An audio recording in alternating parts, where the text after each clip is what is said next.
family thinks I'm crazy, a podcast where I, your host, try to give you some tips on how you can explain all this weird, wild, crazy conspiracy stuff to the people you love most. Because that's what I've been trying to do for the past 10 years with no success. I've been telling everybody that our government is shady, but every time I do, my family thinks I'm crazy. The hollow earth, UFOs, aliens invading, fluoride in the water, they swear skies daily. When I talk about these things, they think I'm crazy. There's no escaping anymore the evil that we're facing. Illuminati mind control, they're sacrificing babies. The end of days, but anyways, my family thinks I'm crazy. What, they don't want to listen to you? No, they don't want to listen. They don't want to hear it. They're just like, oh, here we go, Mark. Off again with your... Mark being Mark again. Yeah. So, that's the thing about podcasts is when you're on the air, and it's like therapy, If I can't talk to my family about this stuff, I'll talk to you, Matt, and all our listeners. You'll just tell your whole podcast. Yeah. So who are we talking about today, Matt? They think that I'm crazy. They really think that I'm crazy. They really think that I'm crazy. My family thinks that I'm crazy. You're traveling through another dimension, a dimension not only of sound and thought, but of mind, a journey into a wondrous rabbit hole whose boundaries are that of imagination. Your next stop at the corner of weird and wild, the zoological oddities fit for carnival sideshows of the 19th century, still eerily present here in the 21st. You find yourself here at the crossroads between folklore and fantasy, where man, myth, and beast are one. Joining us is an author and researcher who's reported on these paranormal phenomena for almost half a century. Here to guide us through the 40 and fog, the man behind Phantoms and Monsters.org, Lon Strickler. With me, Mystic Mark, here on the My Family Thinks I'm Crazy podcast. Thank you for listening and enjoy this conversation with Lon Strickler.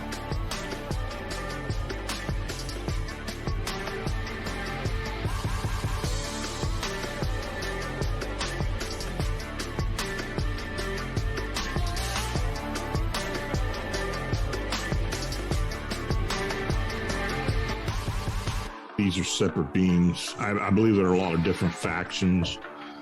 I think they travel more through portals or wormholes as opposed to interstellar space, long distances and such. If it is a long distance, I don't think for the most part it's on craft or UFOs or whatever people want to call those things. I think most of it is done through dimensional travel.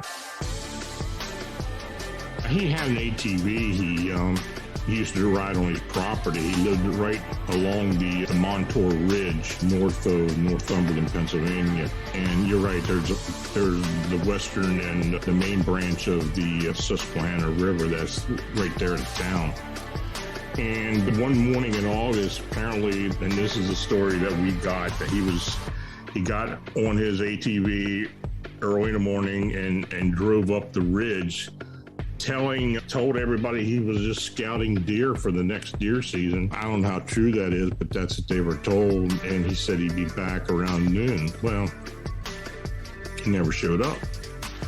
They had been out there searching the property for him. And like I said, it was in the dog days of August, and it was very hot. But they had cadaver dogs, they had search dogs, they had the whole 9 yards. There was a pond there. They had scuba in there looking in the pond. Nothing, no trace of him whatsoever.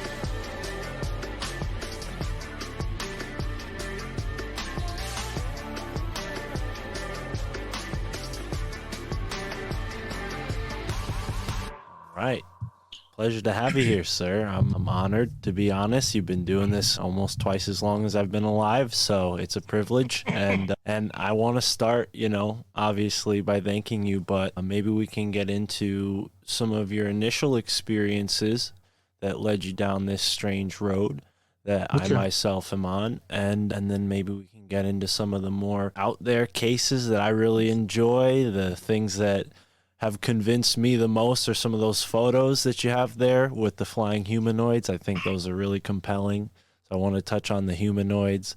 And then, from there, there's so much. I got notes. So I don't know if you need the heads up, because from what I've heard, you have great recall on a lot of this stuff. But if there's anything, you want to pass on, we can always edit it out. But The Todd C's case really fascinates me for a number of reasons. Everything going on with David Eckhart, and then as well as your Bigfoot sighting. I'd love to get into that, or the Sykesville. Is it Sykesville? Sykesville. Yeah, Sykesville Monster. So a lot of stuff to get into here. But yeah, for folks listening, thank you for tuning in to the My Family Thinks I'm Crazy podcast. Tonight's guest, Lon Strickler, from the website, or blog rather, Phantoms and Monsters, author of 3 great books on the subject. Lon, thank you for being here. How are you tonight? I'm doing fine. Thanks for having me. It's a pleasure. The pleasure's all mine. And like I said earlier, I want to get into, who you are and how this started for you. So if you could maybe take us into some of your earlier experiences and what first opened your mind to some of the paranormal realities that we're living in. Well, when I was growing up, I knew something was kind of up with me. I could sense things, I don't know. I later found out I could sense spirit energy. I was intuitive. But anyway, I was born and raised not far from the Gettysburg Battlefield. And I used to do I used to go out there a lot during the summers when I was a kid. And I used to ride my bike. I lived just east of there. And one Saturday afternoon during the summer, well, I don't even know if it was a Saturday. It was an afternoon during the summer. I was off school. So I was out by the area they call the Valley of Death, which is between Little Round Top, and Devil's Den, and the wheat field. It was an area that had a lot of action on the second day of the battle. So I was out there, and I've been out there before. I never really experienced much of anything. Now I was 9, 10 years old at the time. And all of a sudden, it's like a big TV screen opened up in front of me.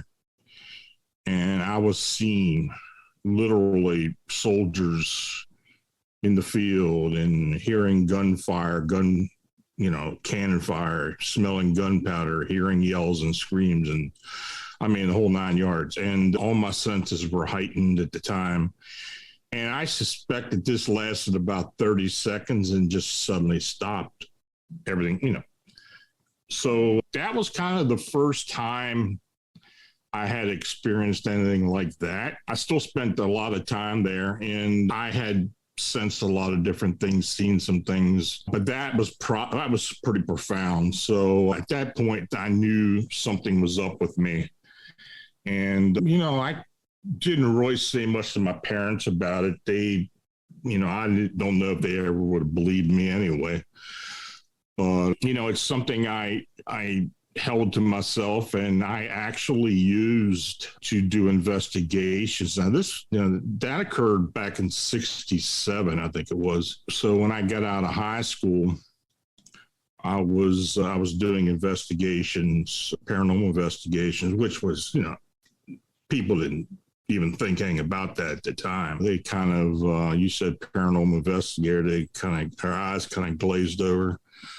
But I had moved down to Maryland. I was living near Baltimore, and I was doing cases down there, and I was doing cases back up here in Pennsylvania. So yeah, I lived down there for 40 years, but I was up between Pennsylvania and Maryland a lot, doing a lot of different things. But that's basically what I did for several years. I would go in word of mouth. People would find me and ask me to do investigations at a home, business, property, or whatever, if something was going on. So in 1981, in the May of 1981, I had a Bigfoot encounter near Sykesville, Maryland. And that's kind of where it all started with me with the cryptids. And, because of that sighting, I branched out into doing that as well. Now, I want to go back to the first experience you mentioned, because something that stood out is the location on the Gettysburg Battlefield known as the Devil's Den, right? And the reason I bring that up is because where I live in Connecticut, and New England for that matter, you have a phenomena of, ancient sort of Native American sacred sites being renamed when the colonial people came here, whatever group they may be, for whatever reason would name certain areas where the Native Americans were inhabiting, so Devil's this or Devil's that. And when I looked into the Devil's Den a little further, I found that it was actually named that for a serpent that was notoriously found in the cave down there. Now, is there anything else strange that you can say about that area other than this sort of almost like a vision into the past? It sounds like what you had, but are there any other encounters that you've noted that have taken place there, through people, stories you've heard? I've heard a lot of different things. I mean, I've seen a lot of different things. Devil's Den is kind of a unique feature anyway. It's a bedrock granite that's actually sticking out of the ground. And if you've ever seen pictures of it, it actually goes up as high as maybe 15 to 20 foot in some places above ground level. And a major part of the battle on the second day was fought there. There's a lot of death there, and it was pretty notorious. And of course, when you read the history of the battle itself, I never knew where the name came from. I know, you mentioned something about snakes. Well, we do have timber rattlers and copperheads in the area, so maybe that is true. I don't know about that, but anyway, it is a very unique outcropping of granite. And when I go, even I was just there not long ago, and it's very palpable, the energy there. And there are a lot of stories of people seeing soldiers or apparitions of soldiers, or maybe residual energy of soldiers there at Devil's Den. But people, these things have been seen all over the battlefield and in that area as well, in the wheat field, up on the Little Round Top and all. So, it's just like most places where there's been some type of violence or some type of event that left an imprint, an energy imprint on the land. And because of the geology, I believe it's very heavily quartzed. It's got a lot of limestone. It's got a lot of granite. I think that energy held there. And, it's probably, in my estimation, and I think a lot of other people think the same thing, it's probably one of the most haunted areas in the world, to be honest with you. It's just, it just affects so many people. So many people see so many different things all around the battlefield. So, yeah. Wow. Yeah, I think what you're getting at is something we've talked about a lot on the show, which is the ability for a place to have a energy in itself. And sometimes that energy can be really dark. Sometimes that energy can be, really uplifting. We can look at some sacred places around the world for examples of that. But take us back to this early experience, because I want to get into some of those early experiences and what they comprised of, when you talk about your paranormal investigations. But you talk about this Sykesville Monster on your blog, the Sykesville, Maryland Monster. Is there a reason why you call it that and not the Sykesville Bigfoot? Did it have any characteristics that would make you think it's not quite a Bigfoot? Well, there were some sightings of a hairy hominid in the area about 8 years before my encounter. And at that time, they were calling it the Sykesville Monster. It was This creature was getting into people's property, going into chicken pens and going into garage. I actually got in somebody's kitchen at one point, came busting through a door from the inside out and knocked a police officer over at one point as well. So all these properties were along the south branch of the Patapsco River, which runs right through Sykesville. And this was in the southern part of the town, which, by the way, was a very heavy African-American neighborhood. And all the witnesses who had seen this beast at the time were African-American. So because of that, the initial investigation, the initial press releases were coming out of the Baltimore Afro-American newspaper. Then it started, expanding out beyond that. But anyway, yeah, that had happened about 8 years before I had my encounter. So in turn, most people refer to my encounter as the Sykesville Monster. But anyway, I was downstream about a mile from the town. in an area I used to go fishing. I used to fly fish in the river a lot. And I was out on the river. It was about 10 o'clock in the morning. It was in the spring. It was early May. Real nice day. I've been there a lot too, though. And I was standing out in my waders, and I noticed on the other side of the bank, on the north side of the bank, there was a dog going in and out of the weeds and such. And I didn't really pay it much mind, but I did when I heard the yelping, when I heard the dog yelp. And when I looked up, I saw something bigger than the dog moving in the brush. And as I watched, this thing stood up, and it was big. I mean, now the weeds were really high in there, but as it stood up, it from the mid chest up, I could see it. And it looked like, and at the time, I didn't really know much about Bigfoot. Of course, I had heard about Boggy Creek and all that, seen the movie and, the whole thing.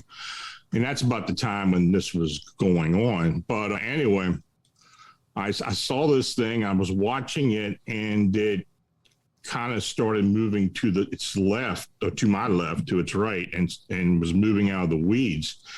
And as it came out onto the bank of the river, which it was only like maybe 40, 50 foot away from me, and it stood there watching me. And we locked eyes for, I'd say, about 10 seconds. I mean, I was shocked at what I was looking at. And to be honest with you, it looked more human than, ape or anything else. Of course, it was biped. It was about, I'd say, close to 8 foot in height, very thick brow ridge, had a lot of dark brown matted hair all over its body. The face was sparsely covered in hair. It was kind of dark skinned, but it looked human. It didn't, I didn't know really what I was looking at. And I did notice one thing, that it was making a clicking sound, like it was, and I believe later that it was gnashing its teeth. I don't know if that was a nervous tick or something, when it saw something it didn't recognize. I don't know, but it was making this ticking sound. And like I said, we had looked at each other. I was still in the river, and I wasn't going anywhere with the waders in. So, this thing turned around and started walking quickly up into the woods. And I just literally walked out of the river, went up to my car, and drove back into town to report this thing. So what I did, I went to the nearest phone I could find, which was a bar that was right there along the river. And I called, I think I called the operator. I didn't call 911. When I called the operator, I asked for Sykesville police. And I told the woman who was on the other end of the phone what I saw and what I encountered. And she said, well, look, go back to where you were, and an officer will meet you there. So I didn't really want to go back because I didn't know where this thing was. I didn't know if it was going to hurt me or what it was. But anyway, I did drive back. And it was no more than a 3-minute drive. It was, and by the time I got there, there was a Maryland State police officer there. And he had one of those wooden barriers across the road already. And I pulled up, and he told me, you got to get going. You got to leave here. And I said, well, I just talked to Sykesville police, and they told me to come back and wait for somebody. He said, I don't care. You got to leave. So, this was strange. I didn't have any idea what was going on. So I did. I turned around, and I went back home. And I did live in Sykesville at the time. So I went back home to my apartment. I stayed there about an hour or so, and I decided, well, I'm going to go back down there and see what's going on. So I went back down. I drove back down there, and there were cars lined up all up and down the road. I had to literally walk about a quarter of a mile back to the scene after parking my car. And as I walked up there, there was a Howard County police officer standing there at the barrier. There were a few other people there. And I asked this cop, I said, what's going on? And he started laughing. He said, somebody said they saw a Bigfoot. Well, I didn't call it a Bigfoot. I mean, I told the woman at the dispatcher that, this some tall, hairy thing. I didn't know what it was. And so, but there were police everywhere. I mean, there were people with dogs in there and going up and down the river on the other side. They had a big white tent set up where this thing had been at on the other side of the river.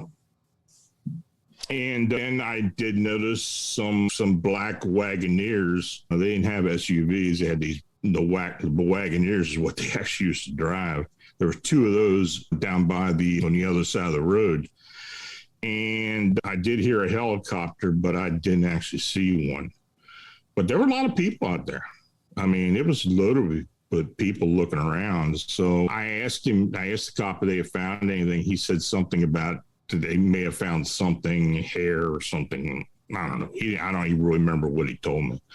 But so I stood there maybe about 10 minutes and I just turned around, went back to my car and went home. So when I did get home, I called some of the local TV stations. There were three of them in Baltimore at the time, and I called all three, and they all sounded interested in what I encountered. So they said, "Look, we'll give you a call back in a couple of days, or whenever we find out something, and we want to interview." I said, "Sure." So I waited about 5 days, and nobody was calling me. So I did call one of the news desk back up and asked them about it, and they didn't want to talk to me. They said, "We're not interested," and literally hung up on me. So, yeah, that was my experience. But it seemed to me that they knew something. They were out there actually looking for something before I even reported it. And I later found out that there was a sighting about 3 miles downstream from there that morning. I had seen the BFRO report years later. And then I had a Sykesville police officer contact me after I had posted on my blog years later. And he told me that, he verified everything he had seen. He wasn't sure, really. They hadn't told them what was going on. But over the years, I've tried to get more information. The police department has no record of it anymore. We've had people look into it. There's just no record of the sighting itself or the actual dispatch or all that. I mean, there's just nothing out there. Mm. So, yeah, but, that's really where it started for me, because when I did later find out about the Sykesville Monster incident, because I hadn't known anything about that. One of the guys who I worked with, his family lived down there along the river, and he told me about it. And he said, "Yeah, I can help you talk to some of these people who were, had this experience." And I did. I talked to almost all the witnesses, I believe, even more people that had not come forward earlier. So, so that really interested me. And that's kind of where my cryptid interest started at. That's indeed interesting. And I wonder, have you ever thought about why, albeit there was a previous sighting that day, but why the police seem to show up so quickly? And do you think that their interest is merely public safety, or is there some sort of cover up? Because you do see this same sort of speedy, we'll say recovery of artifacts in cases like the Kecksburg, Pennsylvania, incident. And it just makes me wonder, maybe I'm a little biased towards being anti-government, but that being said, what are your thoughts on the police's motivation to go in there and investigate? Well, if you're familiar with the Baltimore, Washington area, there's a lot of facilities that people just don't know what's there. And that goes for places up and down that river and all around, even Baltimore. And there's a lot of government facilities. I believe, because there were feds involved, that this thing may have escaped from some facility or something, and they were looking for it. That's the only thing I can figure. And, with all the people I've talked to over the years about this, and look, there's a lot of conjecture about what it could have been or should have been or whatever, but I don't know. I mean, there have been 3 other Class A sightings in the area since my sighting. So, the Patapsco State Park is pretty well known for a lot of strange activity and a lot of Bigfoot sightings. So, yeah, there's been several in that area. Very interesting. Yeah, and it kind of brings to mind the, when you say government facilities trying to maybe cover something up, it brings to mind a section on your site called the Bigfoot Paradox, which is a theory that I don't think I've seen or heard anywhere else, and it fascinates me, this idea that maybe Russia was behind some of these Sasquatches coming around here in America. Is there anything you can say about that? Well, if you know the history of the country, Russia actually had some settlements in Northern California. Right. They first set up settlements in Alaska and all, and then down, they did try to set some settlements down into California.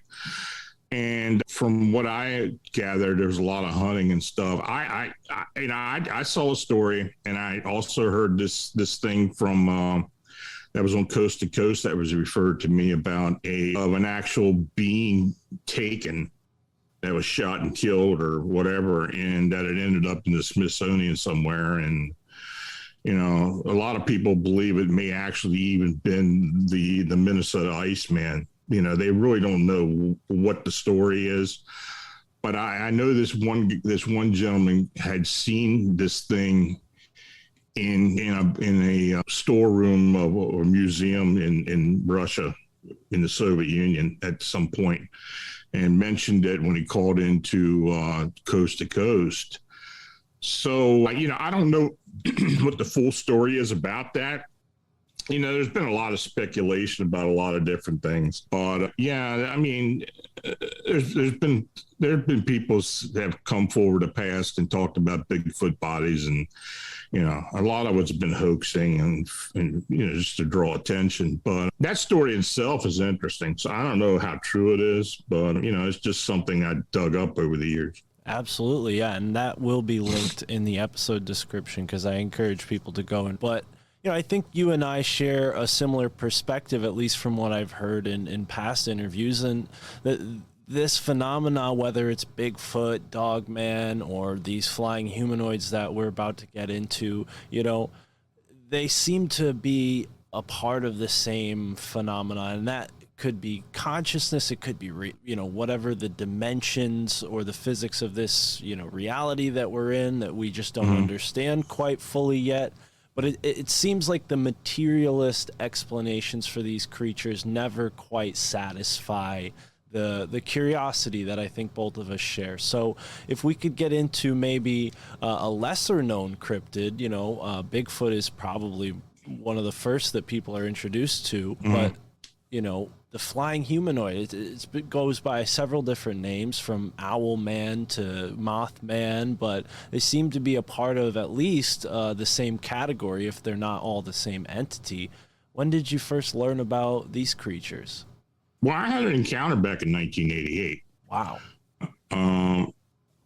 But I had always known about the Mothman at Point Pleasant, and before I started writing the blog, I collected a lot of reports and did investigations and kept records of them. But in 1988, I ran into a friend of mine who was a scoutmaster up here in Pennsylvania. I was living down in Baltimore at the time, and by chance we ran into each other. We hadn't seen each other in about 12 years or so. So we were sitting there having lunch one day, and actually when he was a kid, he used to spend time on the battlefield with me at nighttime when we were kids, and he saw a lot of stuff too, and he knew I was into all this. But he asked me, he said, what he told me, he said, look, I know you're into the paranormal. We've got something going on at the old Camp Conewago where some of these troops are camping out in the woods around the camp, around the campground, and that they're leaving there because they're hearing all kinds of screaming sounds and scaring the kids, and they're leaving early.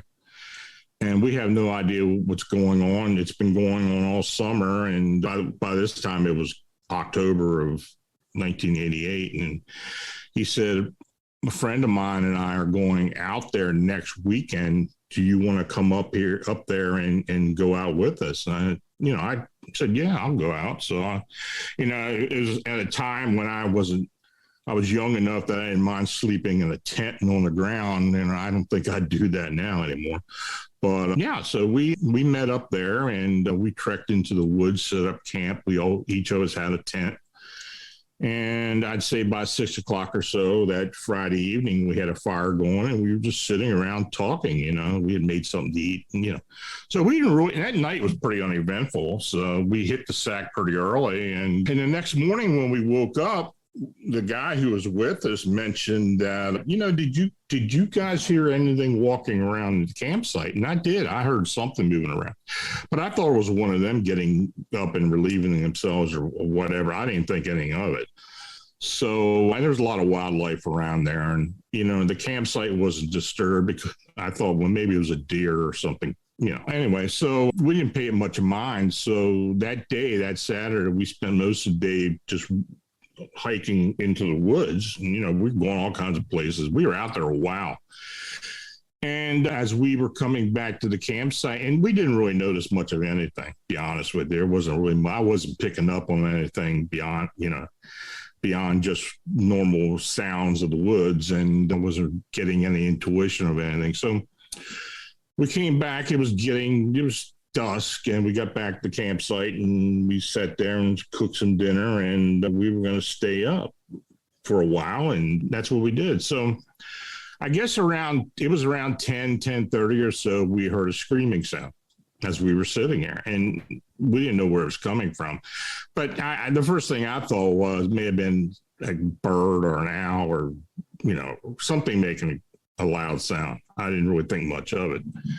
So, we said, well, let's stick around and stay up a bit. Maybe we'll hear it again. Well, I'd say maybe an hour later, we heard it again, but this time it was very loud and it sounded like a human, child, woman screaming. It really did. It was kind of going in and out, and it was like, it was just like this thing was flying in and out, going away and back and forth. And then we were interested. We didn't know what the hell that was, but we were pretty sure that was the sound that was scaring these kids. So we definitely said we're going to stay up the night for as long as we could. Maybe we can get an idea what this is. So we sat there for a while yet, and I was getting stiff. So I stood up and started walking around, and I walked out onto the trail, which was just outside the campsite, and the creek is there. Conewago Creek is there. And, this was a fairly well-lit, moonlit night, and we could see into the woods and down the creek and everything. But as I was standing there, I just got this sense something was watching us, how you get that, feeling. So I went back and I told them, I said, look, why don't we go out onto the trail a bit and see if we can find anything? So they agreed. We got our flashlights, and in a line, we walked down the trail, and we didn't get very far. And when we noticed these big red eyes standing out into the creek, and as we got the flashlight on that thing, it literally jettisoned itself into the air. And we heard a whooshing sound as it jettisoned up, and it was so quick. And as it reached its apex, this thing let out a horrific scream, and it flew off, and we could hear it fading away. So we were kind of freaked. We went back to the campsite and we're sitting there, and my buddy, he wasn't talking. He was freaked out. The other guy mentioned to me, he said, did you see something on its back? And I did. I had noticed some type of structures or something on the back. I just assumed it was wings, but I never did see any wings unfurl. But I assumed that's what it was. But anyway, my buddy wasn't talking. He said, look, I'm not staying out here tonight. I'm going up the administration building to spend the night up there. And the other guy went up there. So I stayed at the campsite. I wanted to get a look at this thing, but it was quiet the rest of the night. But yeah, it was interesting because that sighting, and I didn't really talk much about that sighting for a long time after I started the blog, which was almost 20 years later. And I decided to post on the blog one day, and I started getting some comments and reaction to it. And the interesting thing about it is, people that are familiar with these sightings that are going on in and around Chicago, it was very similar in description of what people have been seeing there, with the big red eyes, very dark. But of course, it was dark out. I didn't really see it too well. Anyway, I did have a gentleman who contacted me who lived down by Dick's Dam, which is just down the stream from the campground. And he told me, he said, I've been hearing that screaming sound for 20 years. I have no idea what it was, So, I thought that was interesting. But then not long later, I got an email from a scoutmaster. And he said that he and his troop had been recently over Camp Conewago. And the kids had been out on the trail, and it was during the day. And they'd been out on the trail, and they came running back, freaked out and all excited, and told him that they had seen what they called a dragon. And of course, he thought they were pulling his leg. And so he said, I didn't really think much of it. He said, I knew they were shook up, but I thought they just misidentified something. But when he read my account, then he thought, well, maybe they did see something. So now I posted that in 2008. And since that time, I've had at least 5 other sightings up and down that creek of something very similar to what I saw. And, in this area, and I live in, like I said, this is South Central Pennsylvania, it's Adams and York County. We've had several sightings of winged humanoids in this area, at least 3 others that I know of. So, yeah, and, Pennsylvania is pretty well known for a lot of different stuff, but these winged humanoids do show up once in a while. Yeah, and back to the topic of Bigfoot, a lot of people assume it's a West Coast phenomenon, but it's they have not been to Pennsylvania. I have, and it's expansive as any Western state, and there are a lot of rural pockets, particularly in the Amish community. I found last summer while I was in Lancaster County that they have a legend of this creature called the apple twitch that's sort of like their spin on Bigfoot, we'll say. But yeah, I think I'm not sure if you're familiar with researcher Michael Wan, but he's done a really fascinating job of showing the strange real reality surrounding the Susquehanna River in particular. There's something really mystical, especially when you consider that the Chesapeake Bay and the Susquehanna River are the same body of water, and all the important political things that have gone on in that vicinity. It's really kind of tremendous. I wonder, have you ever been to the petroglyphs down there? And do you think that there's some sort of, ancient record of this? Are there any stories from, the local, I know a lot of people that were here, pre-colonial time, they're no longer, where they were. A lot of them went up to the Iroquois Nation. But what are the ancient legends, if any, of these flying humanoid creatures? Well, the flying humanoids, not really much. I know the Shawnee had been in the area at one point, and there's some legends there, but very vague. Now, of course, there have been several tribes and nations that had been through the area over the years. The Lenape, Susquehanna, Shawnee, some of the other Iroquois nations have been down here. Even the Nanacoke had come up from Virginia. So the Chesapeake Bay and the Susquehanna River have got a lot of lore that are associated with each other. And there's been a lot of Bigfoot sightings up and down that river, and let alone UFO sightings as well. But yeah, there's a lot of cryptid activity in the area.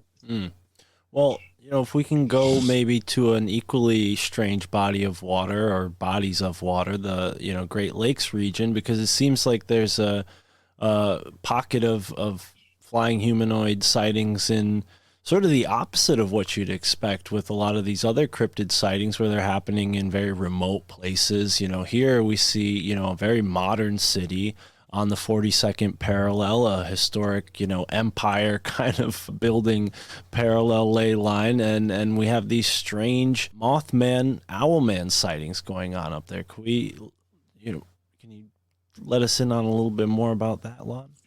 Well, the Illinois area, even into Indiana, have been known for like Thunderbird sightings and a lot of other strange sightings of winged beings, even pterosaur sightings over the centuries. The local Indians, local native people wrote about them, but they made large petroglyphs of these things, but it was in their lore. So But these sightings of these winged humanoids really started to pick up. Well, the first three sightings were in 2011. They were three sightings that were sent into MUFON, of three different sightings in August, September, and October 2011 in South Chicago. But of course, it being reported into MUFON, we couldn't get any of the background information or any statements from the witnesses. We just had what was reported there. So, that kind of created a bit of a buzz at the time. But as time went on, we hear something here and there. But in the spring of 2017, it really started to bust loose.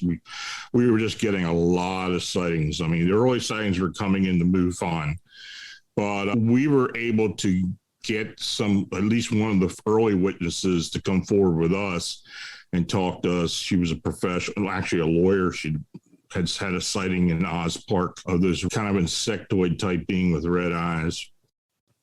And, it kept going and progressing. We had a couple sightings that were described as Owlman or Lacusas or something to that effect. We had, I think the first four sightings in 2017 that were actually reported came from MUFON.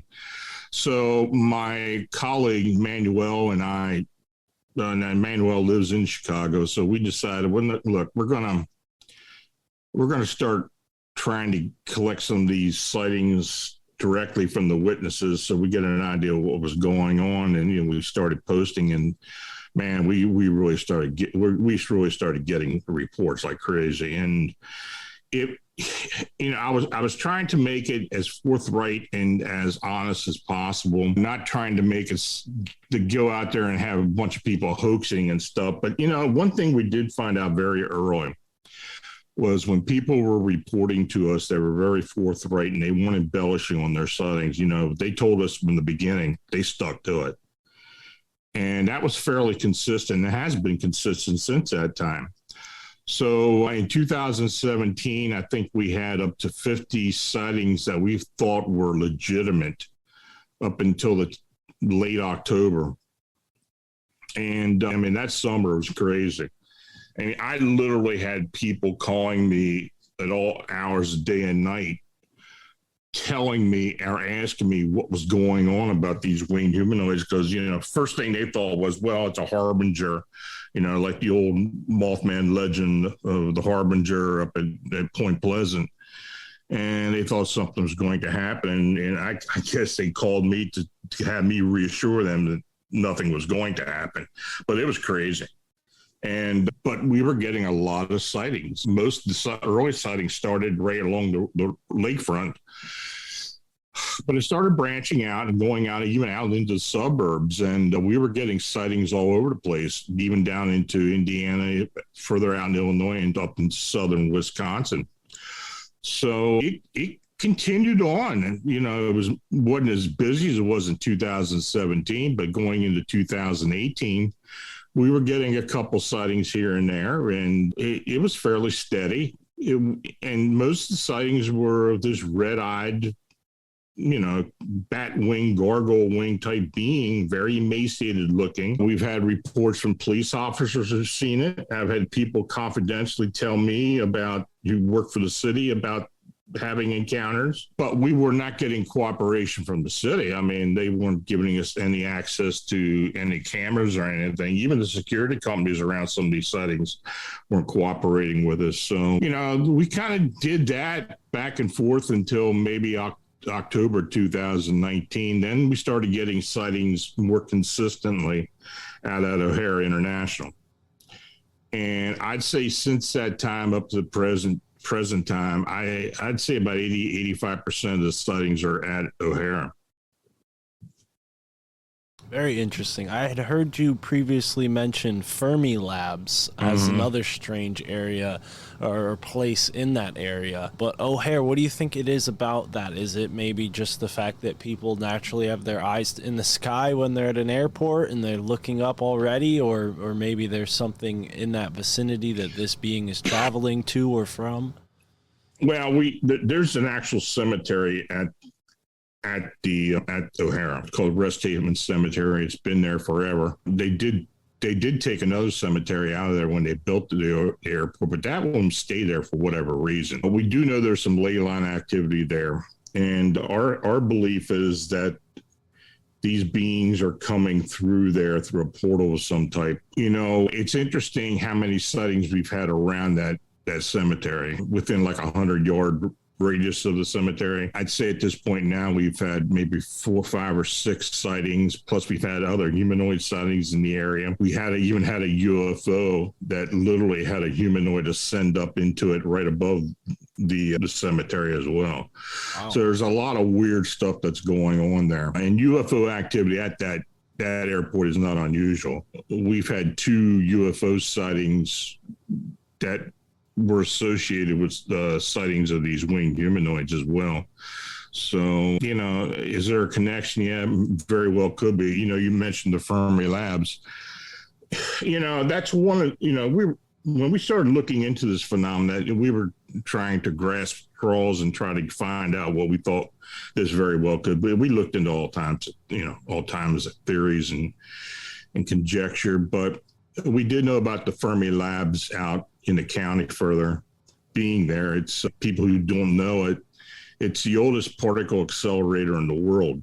It's been there for about 45 years, but about 7 or 8 years ago, there was an accident there. Now, the extent of the accident, I don't know what it was. I know they shut the thing down.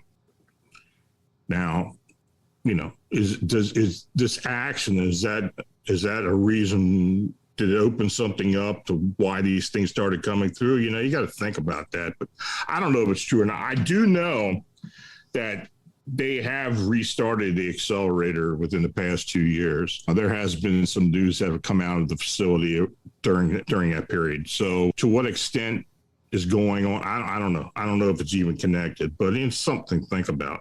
Right. Now, is there a single flying humanoid case that stands out as the most compelling one that you've heard so far? Is there any one that you would maybe use as a good jumping off point for someone who's really new to this?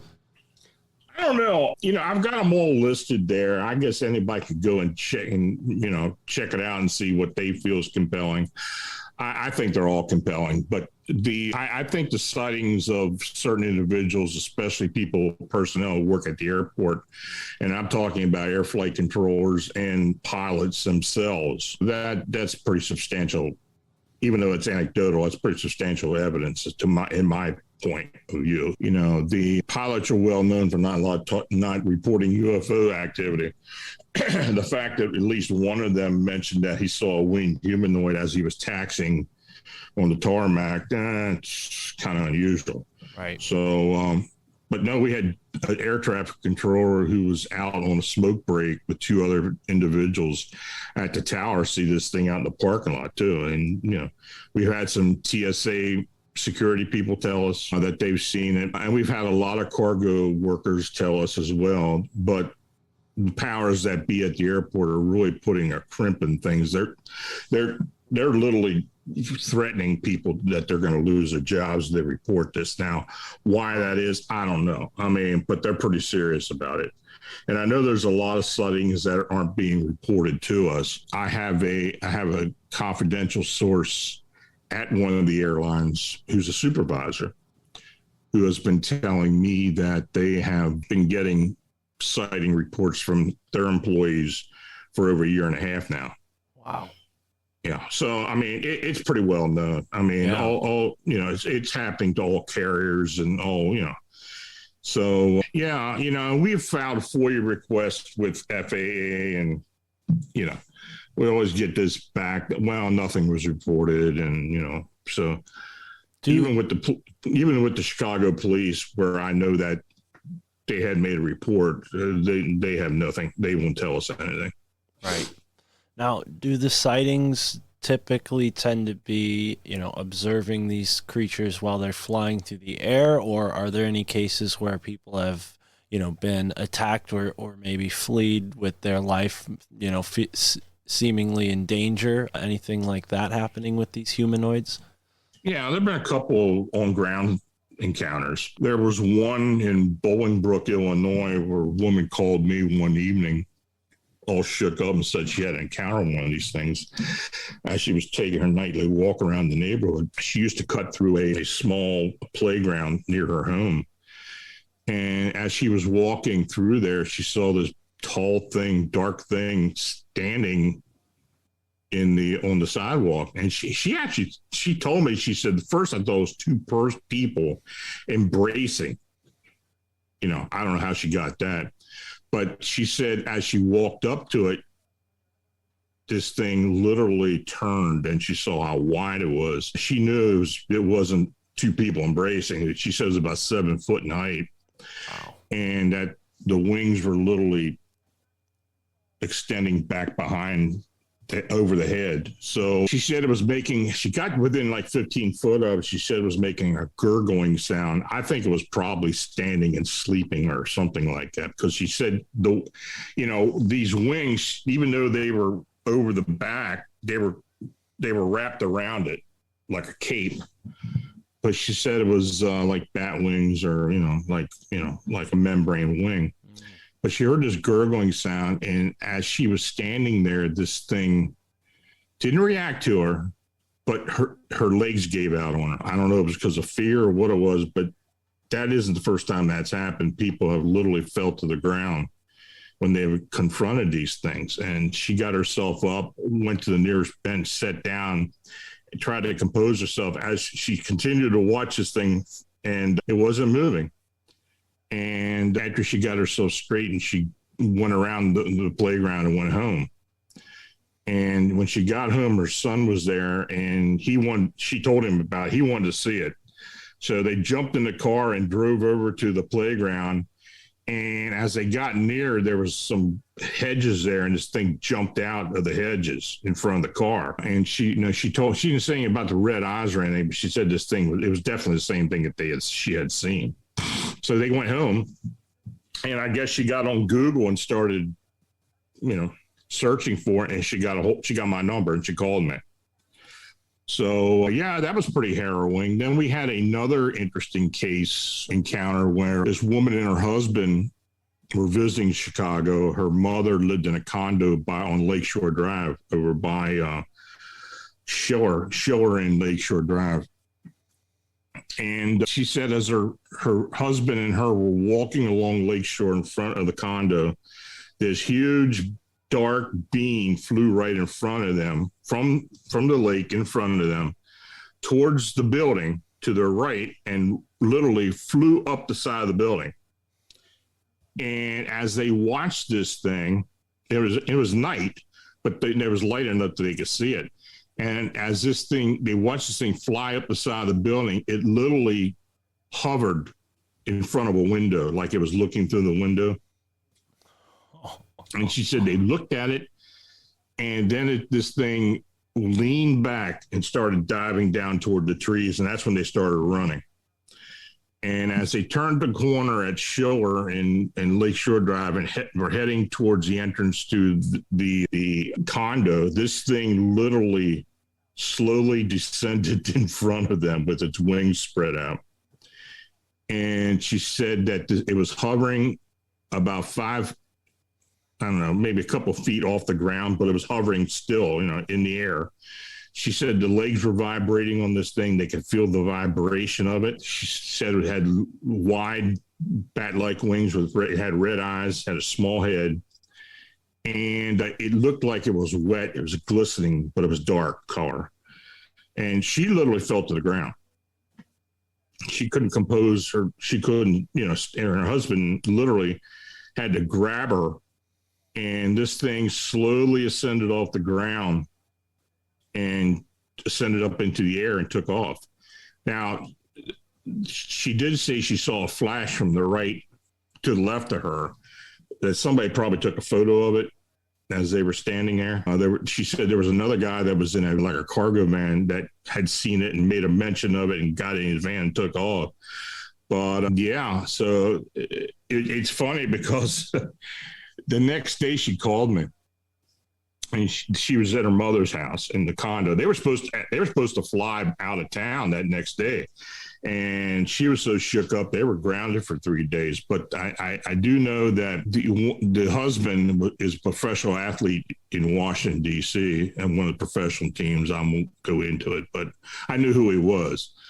And this is another unusual. We've had several celebrities that have come forward with having encounters. Local celebrities, people of interest, and which is kind of strange too. But no, I mean, that was a pretty harrowing encounter there. And, but no, the people have seen it flying and mentioned it and they reported it. But people have also encountered this thing as well. Wow. And I wonder, I did mention, like, it seems like there might be different categories, but, folks who have seen this creature up close and personal describe bat-like features. Obviously, due to the popularity of that term for other reasons, Batman might not be the best, thing to describe this creature. But do you think when we're, folding the Owlman into this or the Mothman into this, do you think we're talking about the same creature or maybe even variations? No, I think it's different. Okay. Yeah, I think there were at least 3 variations from some of the evidence and locations that were, in times that they were showing up. The descriptions that people have given us of these beings are like Batman or a gargoyle. We get a gargoyle a lot. The Jeepers Creepers monster from the movies. We get all kinds of different connotations of what this thing looked like. But but I think they were different. And in fact, we've got some evidence that they are different. We made some cursory connection with some of these beings that we're still working on, and some of the individuals on my team have had some either encounters or has some communication with them. And but at this point now, we're not really releasing a whole lot of that. We did early on at one point, and we had people who were trying to connect with these beings and bind them and do all kinds of stupid stuff. And we almost lost total communication. I will say this, they do describe themselves as ultra-terrestrial beings. And that they have told us, which I found pretty fascinating, that a lot of the cryptid beings that people see on our Earth plane come from the same dimension where they come from. And they're talking about Bigfoot, Dogman, upright canines, other winged beings, a lot of stuff. It's a very near linear dimension to our dimension, our Earth plane, and that they have the ability to move in and out of our, of their dimension into ours. And, we have, like I said, we have a lot of cursory and a lot of anecdotal evidence, but we have many different encounters that, at this point, we're just not really ready to come forward with it. But as time goes on, we will, when we feel that it's safe to come forward with it. And I respect that. Yeah, I think the nature of this is pretty shocking. And I think, that's often the excuse that the government gives as to why they keep a lot of this stuff under wraps. But I think, there is some respect to be given there for sure, especially for people. I'm not afraid to come out and Right. say what we get. I'm at the point I really don't care what people think anymore. And if they don't like it, well, they can question all they want. I mean, God knows over all these years, I've heard enough flack. It kind of rolls off my back now. But no, this whole winged humanoid phenomena has been so fascinating.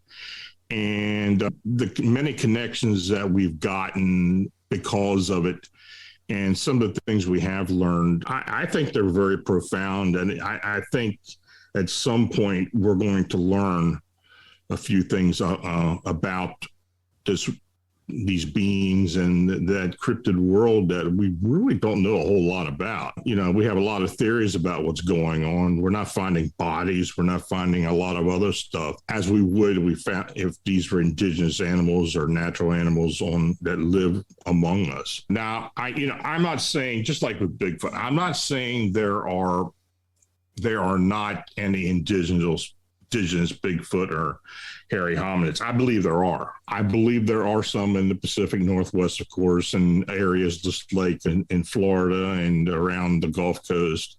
I believe there are indigenous creatures that we really don't know a whole lot about. But for the most part, we get a lot of single sightings in a lot of different areas in the country, like particularly here in Pennsylvania, that I believe are most likely some type of ultra-terrestrial, multidimensional being. But until, the only thing we can do is speculate at this point, and until we get more information, more solid information, it's just a theory at this point. Right. And I agree. I think you make a great point, and it's well said. I wonder, if the same is true for some of these abduction cases that you also report on, and the UFO cases. Do you believe that those are ultra-terrestrial in origin as well? They may be. It's hard to tell. I've heard a lot of different scenarios over the years I've been investigating these abductions or encounters. But, I believe these are separate beings. I believe there are a lot of different factions. I think they travel more through portals or wormholes as opposed to interstellar space, long distances and such. If it is a long distance, I don't think for the most part it's on craft or UFOs or whatever people want to call those things. I think most of it is done through dimensional travel. I would agree. I think that events like the Philadelphia experiment seem to really open up the floodgates for more and more of these experiences. I don't know if you make the same. I know you've mentioned you're very much a student of history, and it shows, but are there any more cases? There's this CERN portal that gets a lot of fingers pointed at it, but have you looked into this Philadelphia experiment, and do you cite that as possibly a connection to this, interdimensional weaving, or maybe the fabric kind of ripping loose to let this parallel dimension through?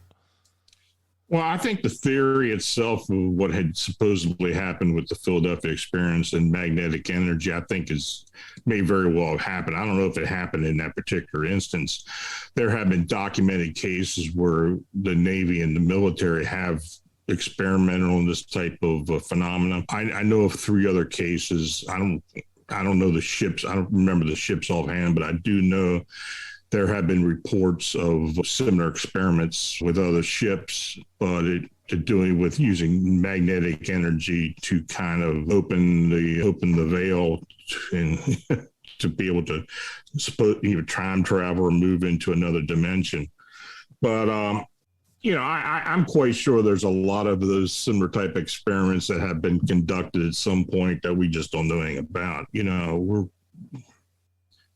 Disclosure is not a strong point for the federal government and the military. And, what they do give you is going to be something that they can control or something that's been so declassified. It's, just like with these Tic Tac sightings and stuff. I mean, this stuff has been known by most ufologists before that, and it's not really new information. Now, as far as otherworldly beings or what people may call aliens, that's going to be neat to know, and we're only going to need to know when the thing lands on the White House lawn. So I don't think we're going to hear much of anything until that happens or anything like that happens. Right. What do you make of, in that instance, Valiant Thor, the alleged Martian or whoever that came and hung out with the congressmen for that period of time? Have you looked into that?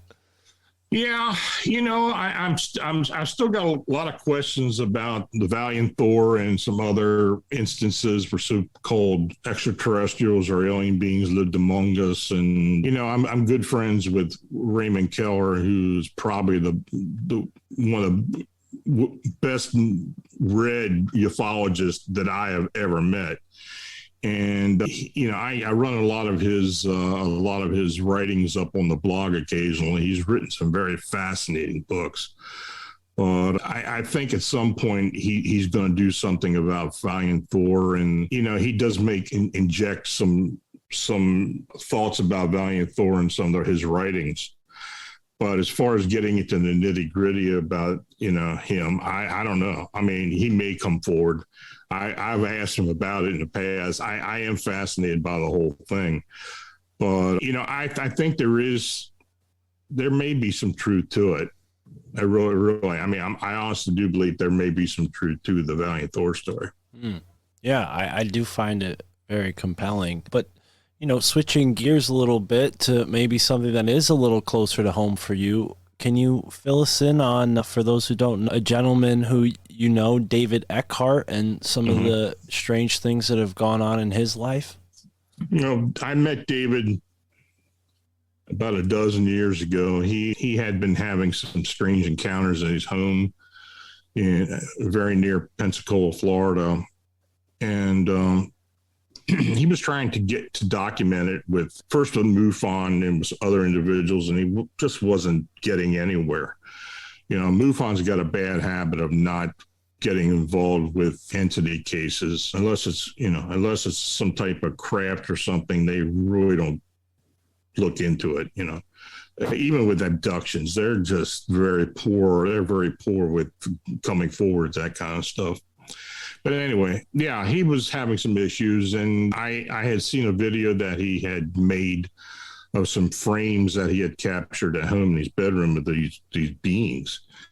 So when it went up, I got a hold of him, and I asked him to explain everything that had been going on. And, he was telling me some of the encounters he's had where he and his family have been abducted, taken to other locations, where he had surgery done by these beings to correct his rheumatoid arthritis, a lot of different things. And, I'll be honest with you, I would have had a lot of questions about David for like this first 6 months.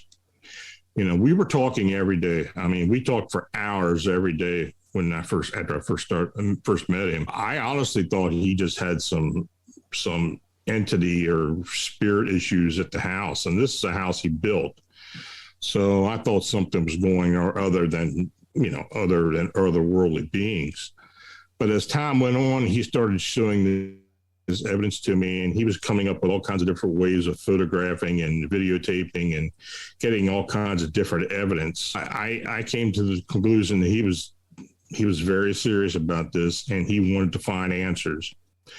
He's a very intelligent individual. He's got his own construction company. He's well versed in mathematics and such, and he can take stuff apart and put stuff together. And he's very well versed in that.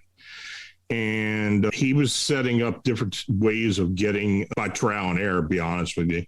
He lost a lot of camcorders at first. He loses a lot of cell phones as well. These things have a habit of frying equipment, and I've seen some of the equipment. I mean, it looks like they literally got zapped by some type of energy. I mean, it's crazy. But anyway, as time went on, I started documenting what he was telling me and what he was showing me, and I started presenting on the blog. And as time went on, there was a production company, a production crew, Factor Fake, the Paranormal Files, who took a chance, and they went ahead and filmed what was happening with him. And, their conclusion was, and I had talked to them later personally, Ben Hansen was the individual who was running the investigation. He told me, he said, we tried so many things to disprove what David was going through, but he said, we just couldn't do it. And he said, the earthworm incident was really convincing for me. And David had told me about this. And what happened was, one of the nights they were filming, David had told me that when these entities would show up, all the earthworms and night crawls and stuff would come to the surface on the property. It was charging the property where these things would rise out of the ground. So the Fact of Fake crew were out. They had their truck out front, and they were trying to run some experiments. David was in the bedroom, and there was people in the house. There was one guy up in the tree right out in front of his window. And then all of a sudden, all the equipment started going haywire. Now, they did, if you see it in the episode, they will show some of that. But when this happened, David said, they're here. And, they were showing the screens inside the truck that were all had static and everything. So when it all calmed down after several minutes, Ben walked out of the truck and he said he went over to the lawn and he said it was covered with worms. And he said, I didn't believe it. I couldn't believe it. I mean, there was worms everywhere. It was like, somebody took, when people go and gather night crawlers, they take these probes and put it in the ground. They rise up. It was just like the whole area was charged. I mean, David had told me that he knew every morning after he had an encounter, he would have to go out and grab the hose and wash all the earthworms off the driveway and the sidewalk out onto the street. I know his neighbors were raising hell about it. He said there were literally hundreds and thousands of those damn earthworms out on the driveway and on the on the sidewalk. What a mess. Yeah. And it was happening every time. And fortunately it happened when the crew was there. Yeah. And when I talked to them about what they had encountered before the show went on the air, they told me, they said, we just, we thought that was all a bunch of crap when he told us about it, but it happened right there in front of us. So yeah, that pretty well sealed it in their mind. So yeah, they never could disprove any of it. Right. Well, and you bring up the point of the equipment malfunctioning, and it's something that I discuss with host of the Confessionals podcast, Tony Merkel, on the point of, when we bring this equipment into the field as researchers. I asked him, and I'll ask this question to you, especially given your, many years of experience doing this. Do you think that electronic equipment might interfere with the process itself in a way, maybe giving a sort of signal or static off that would probably, turn these beings away, or maybe even in some cases, like the worms, attract certain creatures, not the ones we'd want? But how do you think equipment plays into this? Oh, I think it may have some part in it. I think they can do things they want to do despite a lot of that. David had told me that he was told by one of the beings that they can travel through the electrical conduits of a house. Right. And then manifest back into, that they have the ability to do that. I don't know if that's true or not, but he swore that was, they could do that. Right. These portals that he was going through, him and his family were going through, were opening right up in his bedroom. And they were literally carrying them out into this underground, what he thought was an underground cavern, huge underground cavern on this planet. He only believes he was taken off planet at one point where they took him to the other side of the far side of the moon. He believes he was taken there and that he had met some type of council or something. He said they were calling themselves the Council of Five. I don't know how true that is. I've heard a lot of different theories about this Council of Five, but I don't know how true that is. But yeah, I mean, some of the things that he witnessed, and this is another thing. We don't know why David was picked for this. It's almost like he was given the opportunity to see a lot of this stuff by their choice and to put it out there, I guess. And it is still ongoing to this day, correct? Oh, yeah. I mean, he moved into another house and it still happens. Wow. And he has dealt with different factions over the years. At first, when these encounters started happening, he was dealing with greys and reptilian type beings. He had one reptilian being that was basically his guide, the one who was with him every time they came. He didn't like David. He didn't like humans, and he gave David a hard time. But he told him a lot of different things. And now most of the beings are human-like that are coming through. They don't open up portals in the walls or anything. They have these transport-like machines where they come through. They let out a blue light, and he's captured some of these on film or on recorded. So yeah, some of the stuff he's come up with are very interesting. Like I said, I wrote a whole chapter in my book about him, and I'll be honest with you, there's a lot of stuff that I didn't put in there because I just don't think people are ready to hear all of it, because some of it's pretty scary. I do say beginning of the book that I will tell people what I believed, what I was told, and I won't try to sugarcoat it. But honestly, there's some stuff I just couldn't disclose. I may at one point, but it's some pretty harrowing stuff. I understand your apprehension, Todd. I mean, especially given the next incident I wanted to get into, somebody, a gentleman who unfortunately is no longer around. Todd sees someone who, disappeared right up at the fork of the Susquehanna River, which is a very significant power place if you follow Michael Wan's research. And I think, these types of strange anomalies are bound to happen in these areas, whether the energy is considered good or bad. The energy is there, But for those who may never heard of this before, can you please tell us a little bit about Todd Sees and what happened to him while he was, I think it was snowmobiling or ATV riding, one of the two? Yeah, he had an ATV. He used to ride on his property. He lived right along the Montour Ridge north of Northumberland, Pennsylvania. And you're right, there's the western and the main branch of the Susquehanna River that's right there at the town. And one morning in August, apparently, and this is a story that we got, that he got on his ATV early in the morning and drove up the ridge, told everybody he was just scouting deer for the next deer season. I don't know how true that is, but that's what they were told. And he said he'd be back around noon. Well, he never showed up. So right away, the family contacted the police and let them know. And, when and look, they had like almost 200 people searching this ridge and the property. It was pretty expansive property.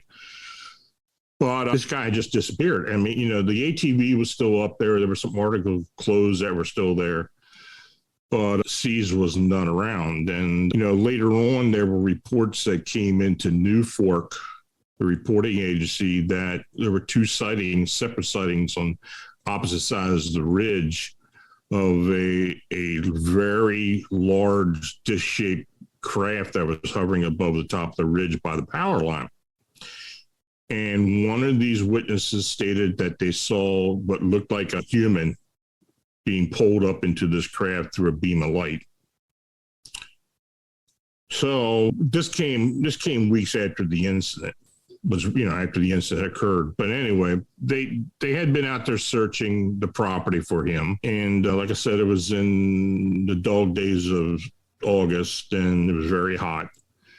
But they had cadaver dogs, they had search dogs, they had the whole 9 yards. There was a pond there. They had scuba in there looking in the pond. Nothing, no trace of him whatsoever other than what was left at the ATV. And then about 36 hours into the search, the evening of the following day, his son saw something out in the yard, something white, and it was Todd C's body just laying there in a ditch. He had undershirt and boxer shorts on, and that's all he's had. He was laying on his back with his arm across him like that.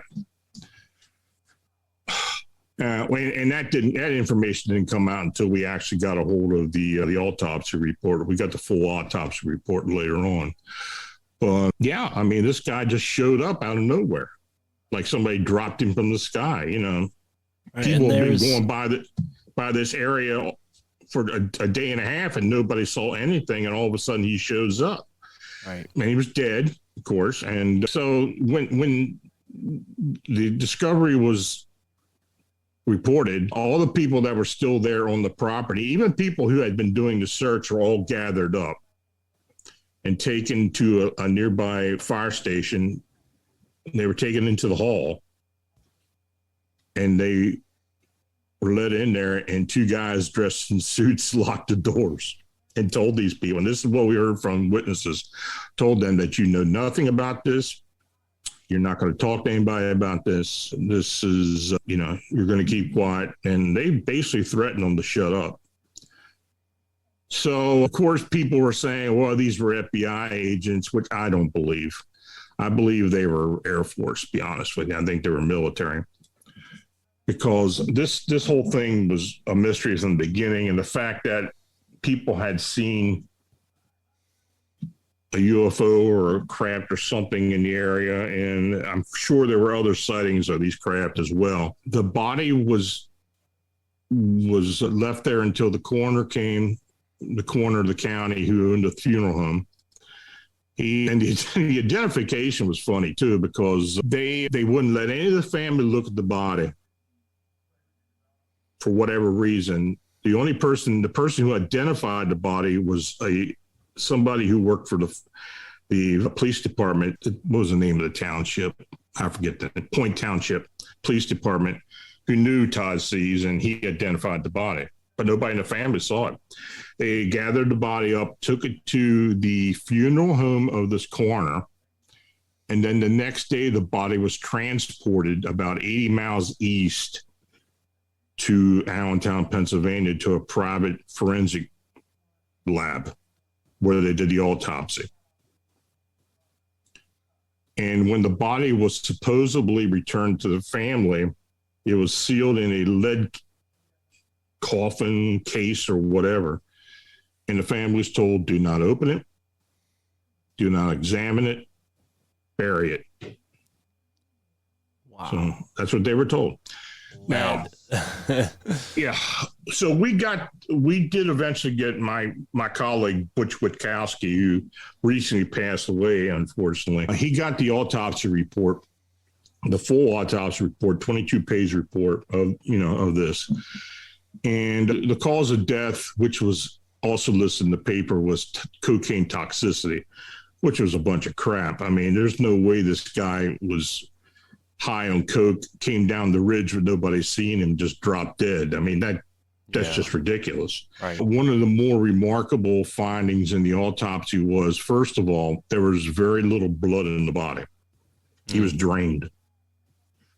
They literally had to take blood out of the leg. That's the only place they could find it. Normally when you open somebody up and take a blood sample, you take it out of the cavity. Well, there was nothing there. There was never, the report of cocaine toxicity was interesting because, the first thing they do is they open the throat up and see how he ingested the cocaine. And there was no report of any cocaine being found in the throat, nose passage, anything. Stomach content, the only thing it listed was a small amount of a green mucus substance. God knows what that was. And the body had scratches all over it. I mean, like it went through a couple of briar bushes and stuff, a lot of scratches, and had a small spot on the temple of about a 2-inch wide. It looked like decomposition, but it really didn't get any specific as to what it was. I think what happened was that he saw this thing when he was up there, and he was trying to get away from it and went through the bushes and stuff and kind of scratched himself all up. And they grabbed him and pulled him up there. And I think he was abducted. And I think something went wrong. And I think he died as a result of it. But the fact that there was very little blood in the body, who knows what was going on. So, I mean,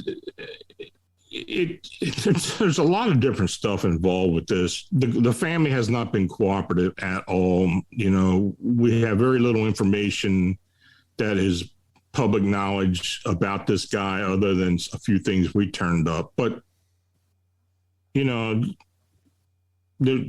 I doubt the guy died from toxicity of cocaine because he was a little league coach. He was in a small town. If this guy had been a drug addict, I don't think he'd have been doing that. He was gainfully employed. He drove a bread truck, for one of the local bakeries. So that's the Todd Cease case in a nutshell. You know, I wrote about it in my book, Alien Disclosure, and that case is in there, and a couple other cases, plus David's chapters in there as well. So, I mean, these are all things I've been involved with over the years. Right. And but, I see, you know, this Todd Cease thing has bugged me from the very beginning. I mean, when this thing happened in 2002, I didn't know what to make of it, and there was very little information coming out, and I was kind of frustrated about it for years, almost a decade. So, but still, you know, Butch and I probably got further than any other investigator in that case. Right.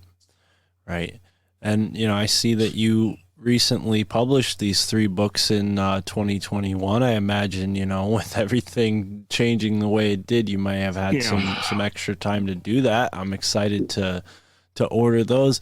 I'm wondering, you know, after all these years, what keeps you motivated and inspired to do this work and put out this information? What do you? Well, there's just a lot of weird things that happen. I mean, I want answers. I'd like to be able to discover some things at some point and, you know, come up with a reasonable answer as to why these things happen. You know, we live in a strange world. I mean, it's just not black and white. There's a lot of different things going on all the time. And, you know, I've always been fascinated with this. And of course, with my experiences as a kid, and of course, my later experiences with cryptids, and, you know, it kind of culminated into what I do. And then I got involved with the blog, and I just got done writing my 9th book. My early books aren't in print anymore, but no, these 3 books that you're talking about, they were republished in recent years.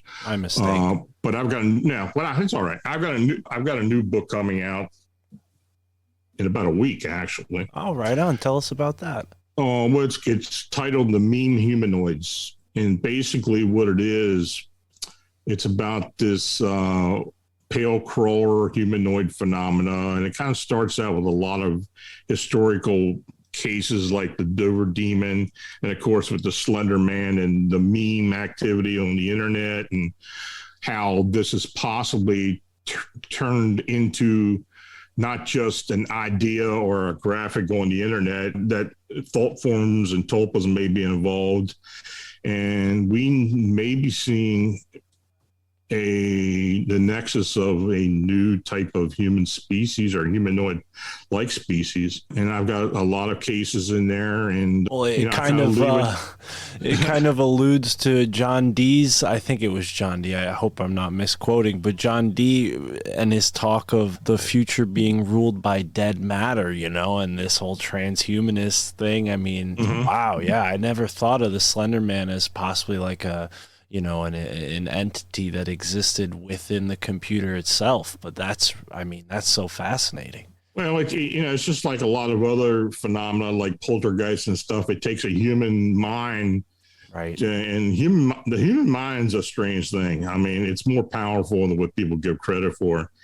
And, you know, if you understand and believe in thought form manifestation and tulpas, you know, humans may very well have the ability to manifest using their minds unconsciously other beings. And that's the argument I make in this book. These ideas and these graphics and things that were developed on the internet and became popular and became memes may at some point manifest as a result of human unconscious thought. I would agree. And I think, you know, maybe to take it a step further, I would say they're weaponizing that to, you know, get the average person to sort of consent to a reality that may not be in their best interest. Well, that may very well be too. Right. And who's to say that we're not seeing an actual, no matter where they're coming from, are they manifesting because of us or possibly coming from another dimension, that we may be seeing the nexus of another human species. Wow. Yeah, I mean, it kind of brings to mind something that Michael Wan and I were talking about recently, which is this invisible ships theory, that, you know, something so new and radical is almost invisible to the average person when it really literally could be right on the horizon. Wow. Well, Yeah, this is another theory we've had about these winged humanoids that I believe personally that a lot of these sightings have happened in front of a lot of people, and only seems a few are able to see it.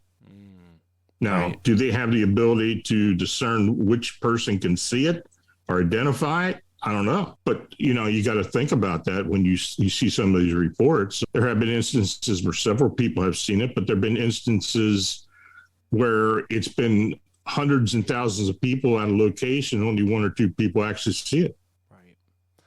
Right. And even with the, proliferation of distractions in our modern age, you'd also think that you'd equally have the capacity now for more high quality footage to be taken than ever before in history. I mean, you would assume so. That's another thing. I always get this question, but why, with the advent of cell phones and such, and the technology, why aren't we getting photographs of these things? Well, these sightings, for the most part, have been fleeting sightings. Right. A lot of times they're at night. If you're standing there and one of these things shows up in front of you, first, you're not thinking about grabbing your phone and taking a photograph. Maybe some people are wired like that. I don't know if I would be. I think I would be more shocked looking at this thing as opposed to grabbing my phone and focusing on and getting a shot. But the sightings are very brief. So, the opportunity to do that is usually not there.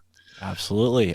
2 Christmases ago, I saw somebody's lawn ornament floating through the neighborhood about 40 feet in the sky. It was an upside down inflatable Santa Claus just floating. There's a big gust of wind, and I really regret to this day not pulling my phone out in time to take a picture of that. But yeah, I mean, you don't realize that you got something there that you could take a photograph of it, but you're looking at what you're and trying to discern what you're looking at, first of all, before you even think about taking a photograph of it. Exactly. For the first 5 seconds, I was thinking I was looking at a real UFO, and no, I was looking at Santa Claus's rear end. But, Right.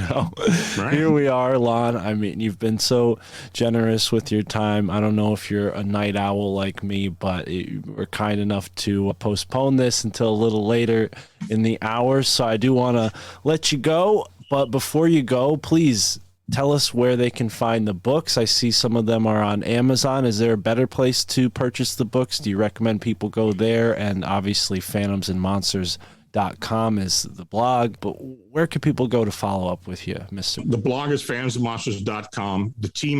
My team I work with is Phantoms and Monsters 14 Research. That website is cryptidhunters.org. I have a radio show, Phantoms and Monsters Radio, which is live every Friday night at 9 o'clock on YouTube. Just search Phantoms and Monsters and it'll come up. My books can be found on Amazon. I don't know if my publisher, which is Beyond the Fray Publishing, sells on their website yet. I think it's all done on Amazon. So yeah, if you just put my name on Amazon, it'll come up. Right on. Yeah, and we'll put the links to that in the description, as well as the blog and the YouTube show. I didn't realize that was a thing, and I'm excited to check that out. But again, Mr. Strickler, Lon, this has been a pleasure to have you here and go through some of the really strange things going on in our backyard here in the States. And I mean, there is so much more. I mean, the topic of cryptids just is an endless dive into so many different creatures, from the flying ones to the walking ones to the swimming ones. So I'd love to have you back on one day to get into more creatures. And yeah, for folks listening, thank you so much for tuning in. Please do support Lon at phantomsandmonsters.org, and thank you for being here. Enjoy the moment wherever you are in the now.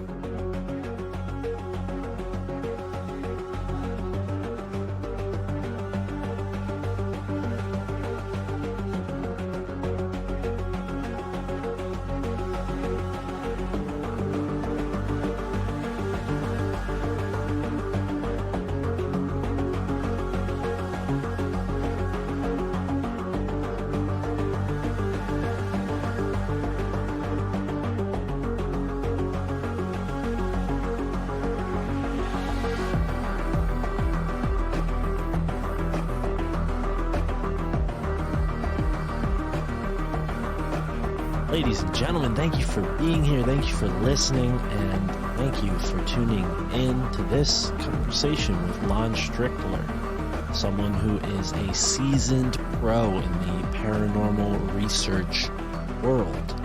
Someone who you can find at the website phantomsandmonsters.com.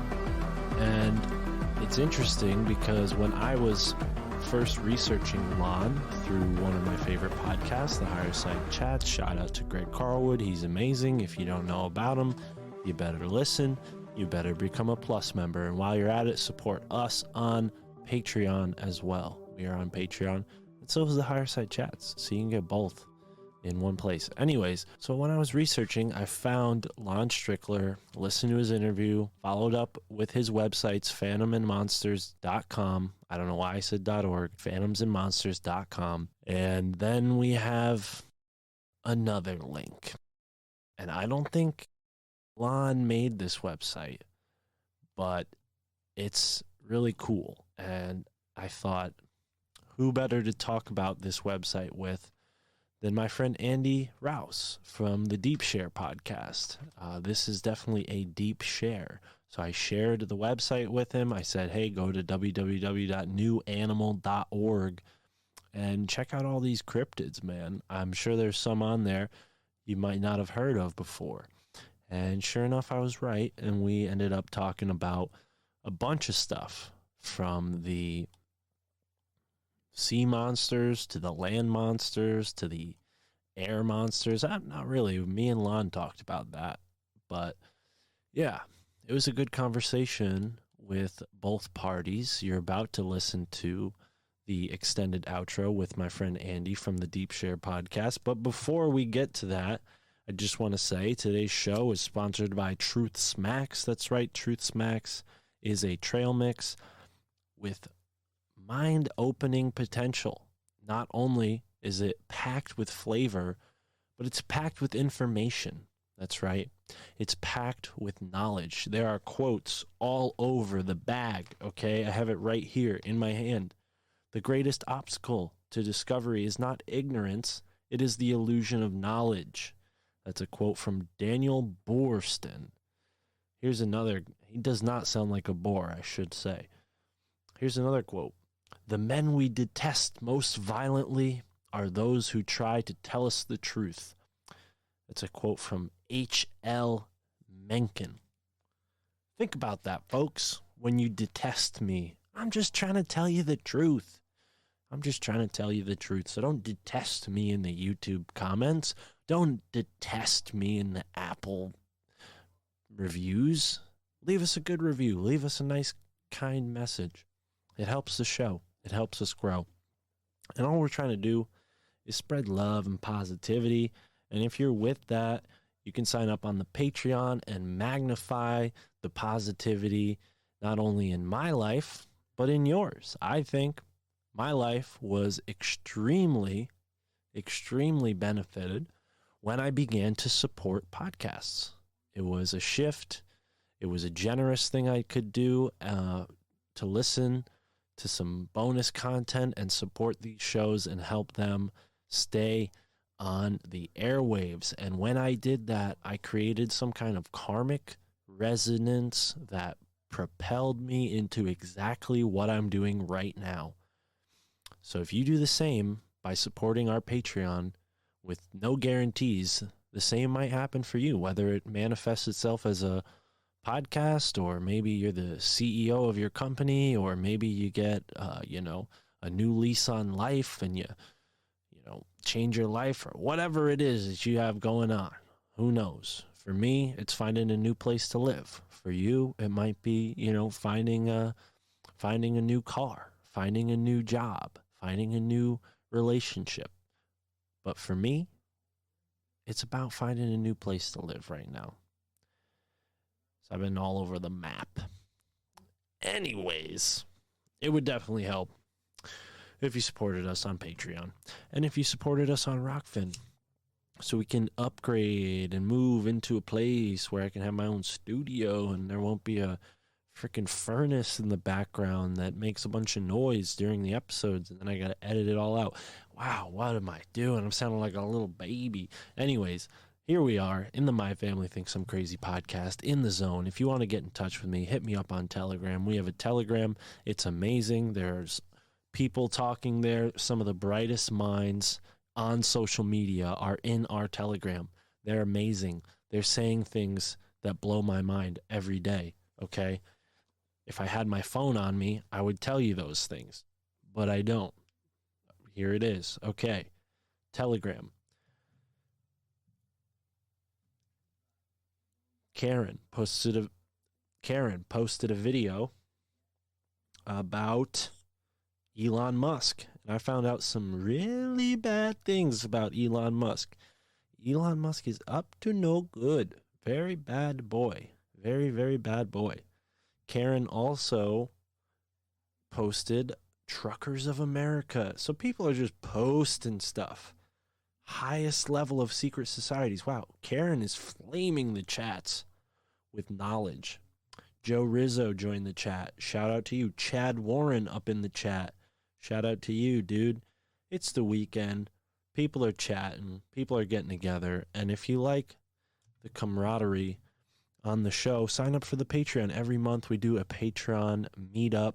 That's right. All the folks get together and we talk on a Zoom call and hang out. And last month it went great. This month it'll be happening tomorrow, which is 2 days prior to when this episode will come out. So if you're hearing this now and you're not on the Patreon, sign up and get in touch with us for the March Patreon meetup.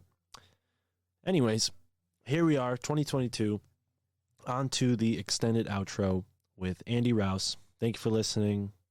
Thank you for being here. Go check out our merch. We got badass t-shirts. And that's it. Mothman, Owlman, booyah. Sit back and roll something up. Maybe pour yourself a drink and hang around for this extended outro where Andy from the Deep Share podcast and I take a look at the weird, wild world of cryptids that I think aren't usually talked about. We touched on a couple interesting ones. So, enjoy. Thanks for being here.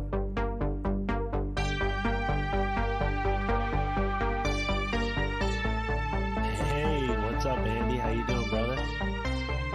Yo, What's going on, dude? cool. Not much, man. Figured out the audio. Did you get a chance to look at that link I sent you? Yeah, man, that's pretty, it's like an all-encompassing encyclopedia. Yeah, it doesn't really connect to the guests so much as like Greg Carlwood, for whatever reason, linked this website when he had Lon Strickler on his podcast. But I don't think Lon is associated with this website. Anyways, okay. but I found it and I was like, yeah, this is really cool. I couldn't bring it up with Lon because I don't think he's associated with it. So I figured let's talk about it together because I know you're doing your Witness series and maybe I'm just confusing it because of the name, but I think eventually you're going to get around to doing an episode on cryptids, right? If you haven't already.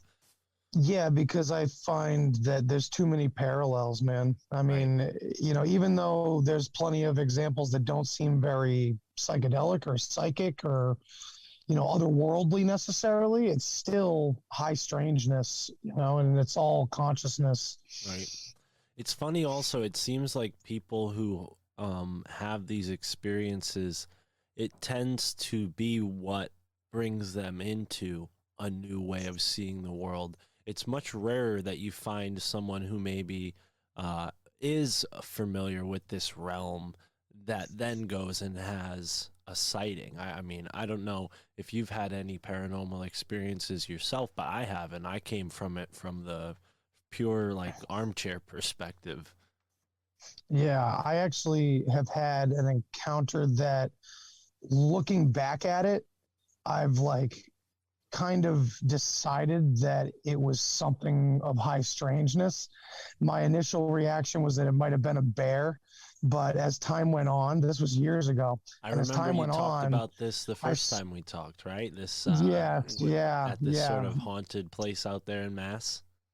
Well, no, this was a Bigfoot situation up in New Hampshire. Well, then no, this story is completely new to me. Go ahead. Would you Sure. mind Cool. sharing?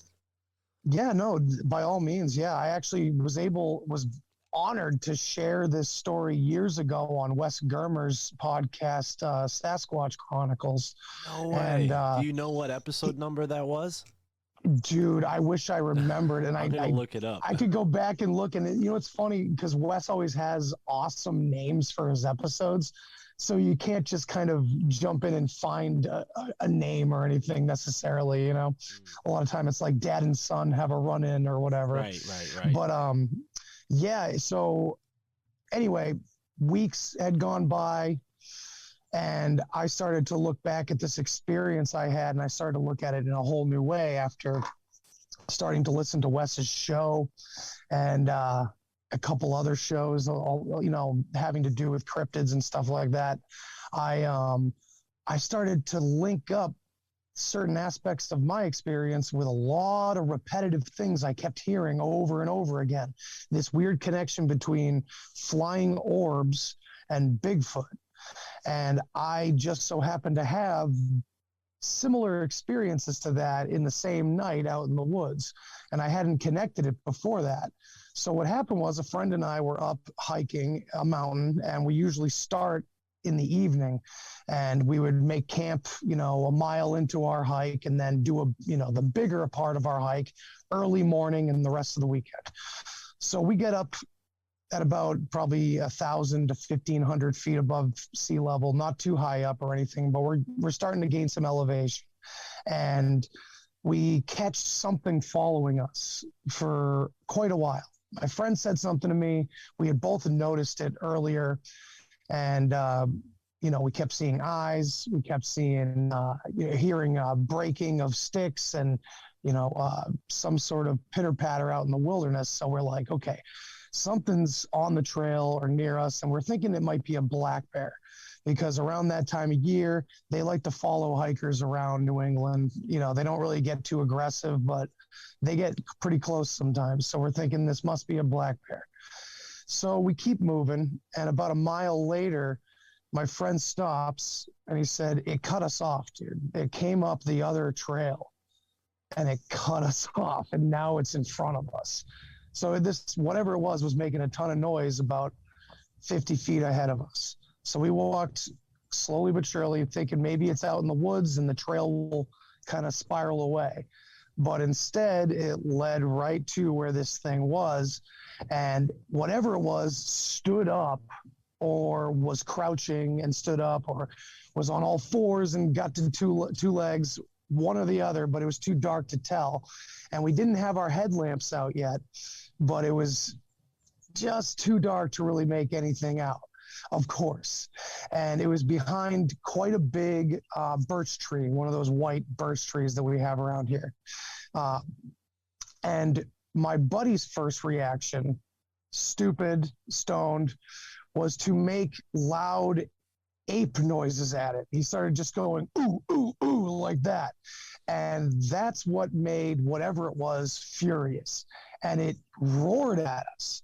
And I didn't really think about it at the time, but thinking after the fact, listening back to my own memory, at least what my memory tells me, we know memories can lie too, but at least from my own memory, it was more of like a guttural warning sound, more than an actual like animalistic bear growl or something like that. And at that moment, that's when the tree started shaking violently. And we're talking about a tree that, we came back to it on our way out of this trip, and that tree was a good 10 inches around, It was a big birch tree. It wasn't some little thing. But so it shook the tree or whatever.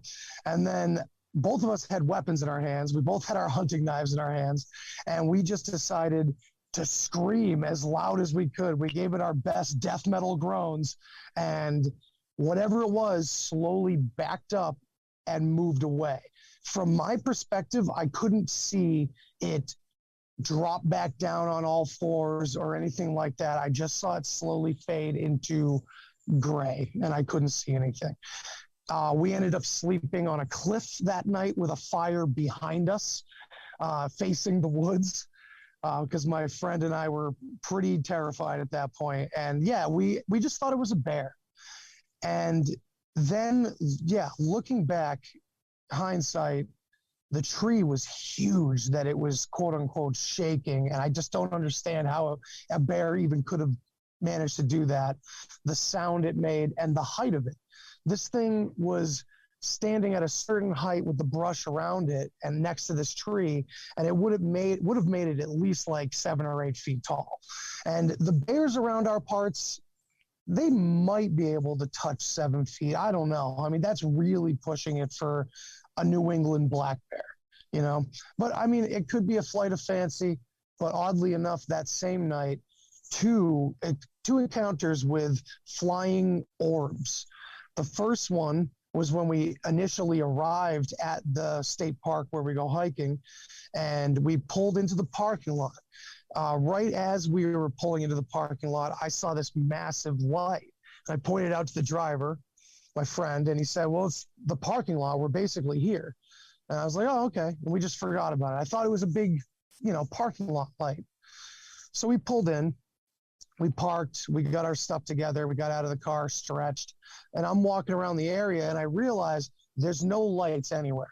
We're in New Hampshire, we're at a state park. There's no big parking lights at those lots. And I'm like, well, what the hell was that?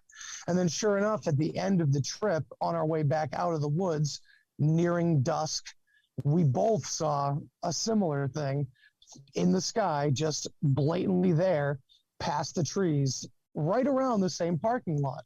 And we got back down, no parking lot lights. So we saw something hovering, looked exactly the same as the one when we were coming in. And yeah, no lights in any area of that forest. So yeah, it was a weird experience altogether. And only in hindsight did I realize that this kind of has some weird, strange markings. All the stick breaking that we heard on the way in, that turns out is a huge marker of Sasquatch as well. So who knows? I assume you weren't all that familiar with the subject. Were you at least aware that this kind of creature was out there at this age when you were hiking? I assume you were a lot younger. I was in my mid-20s. I was aware of Bigfoot. I was also aware that it was usually somewhere far away. Like, no one ever talked about Bigfoot in Massachusetts or New Hampshire, really. I didn't hear much about it. Cryptids wasn't really my thing. Okay. Anyway, even if I was still into high strangeness, I never used to connect it all together. But yeah, this was one of those stepping stones that kind of led me into learning more about it. I mean, I think I found Wes's show just because I had probably recently discovered podcasting itself on a real intense level. So I was going all over the place. And I thought, hey, I'm in the mood to hear a bunch of redneck woods stories about Bigfoot. This sounds great. And sure enough, it's like one of the best cryptozoological podcasts that's ever existed. And Wes is the man, Yeah, I definitely agree. I like that show a lot.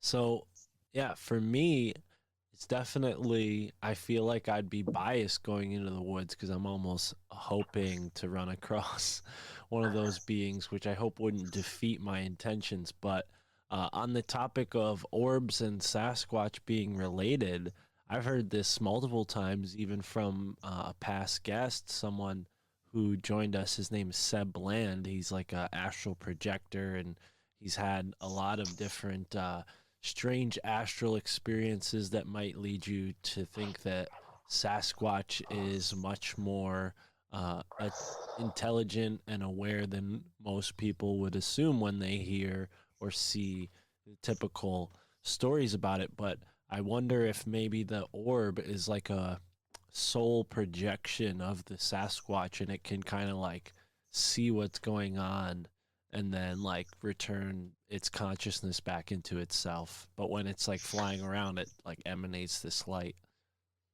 You know, at the end of Wes's every episode, he asks his guest, what do you think Sasquatch is? What do you think the orbs are? You know, he kind of gives that open-ended thing to his guest.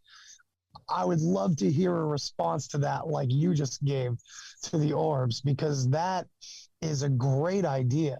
That it's kind of like not just that they're thrown together, but that Sasquatch maybe uses something like these orbs, or it's either a projection or maybe, I don't know, dare I say like a technology or something like that, a psychic technology that he could use perhaps, maybe. Right.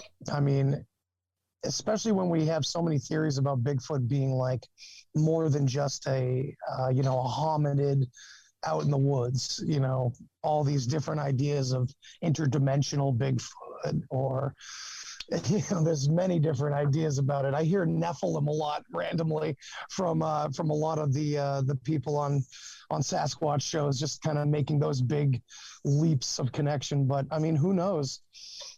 Yeah, I definitely think that's a leap too. I was just actually, I was just talking to a guest, not today's episode's guest, which for folks listening, a little look behind the curtain here. Andy was not silently sitting in on the interview. This is a separate conversation taking place in an entirely separate time. I talked to Lon like 2 weeks ago now, but just this evening I was talking to someone named Neil Guar. That episode will be coming out in a week or so, and he talked about the Paracas skulls and how there's possibly a Nephilim connection between the Paracas skulls, which were not cryptids. They were human beings that just had like weird skulls. So yeah, I definitely am more on the side of like Nephilim, or probably of different variation of human. That's not to say that Sasquatch couldn't be. I've even heard people say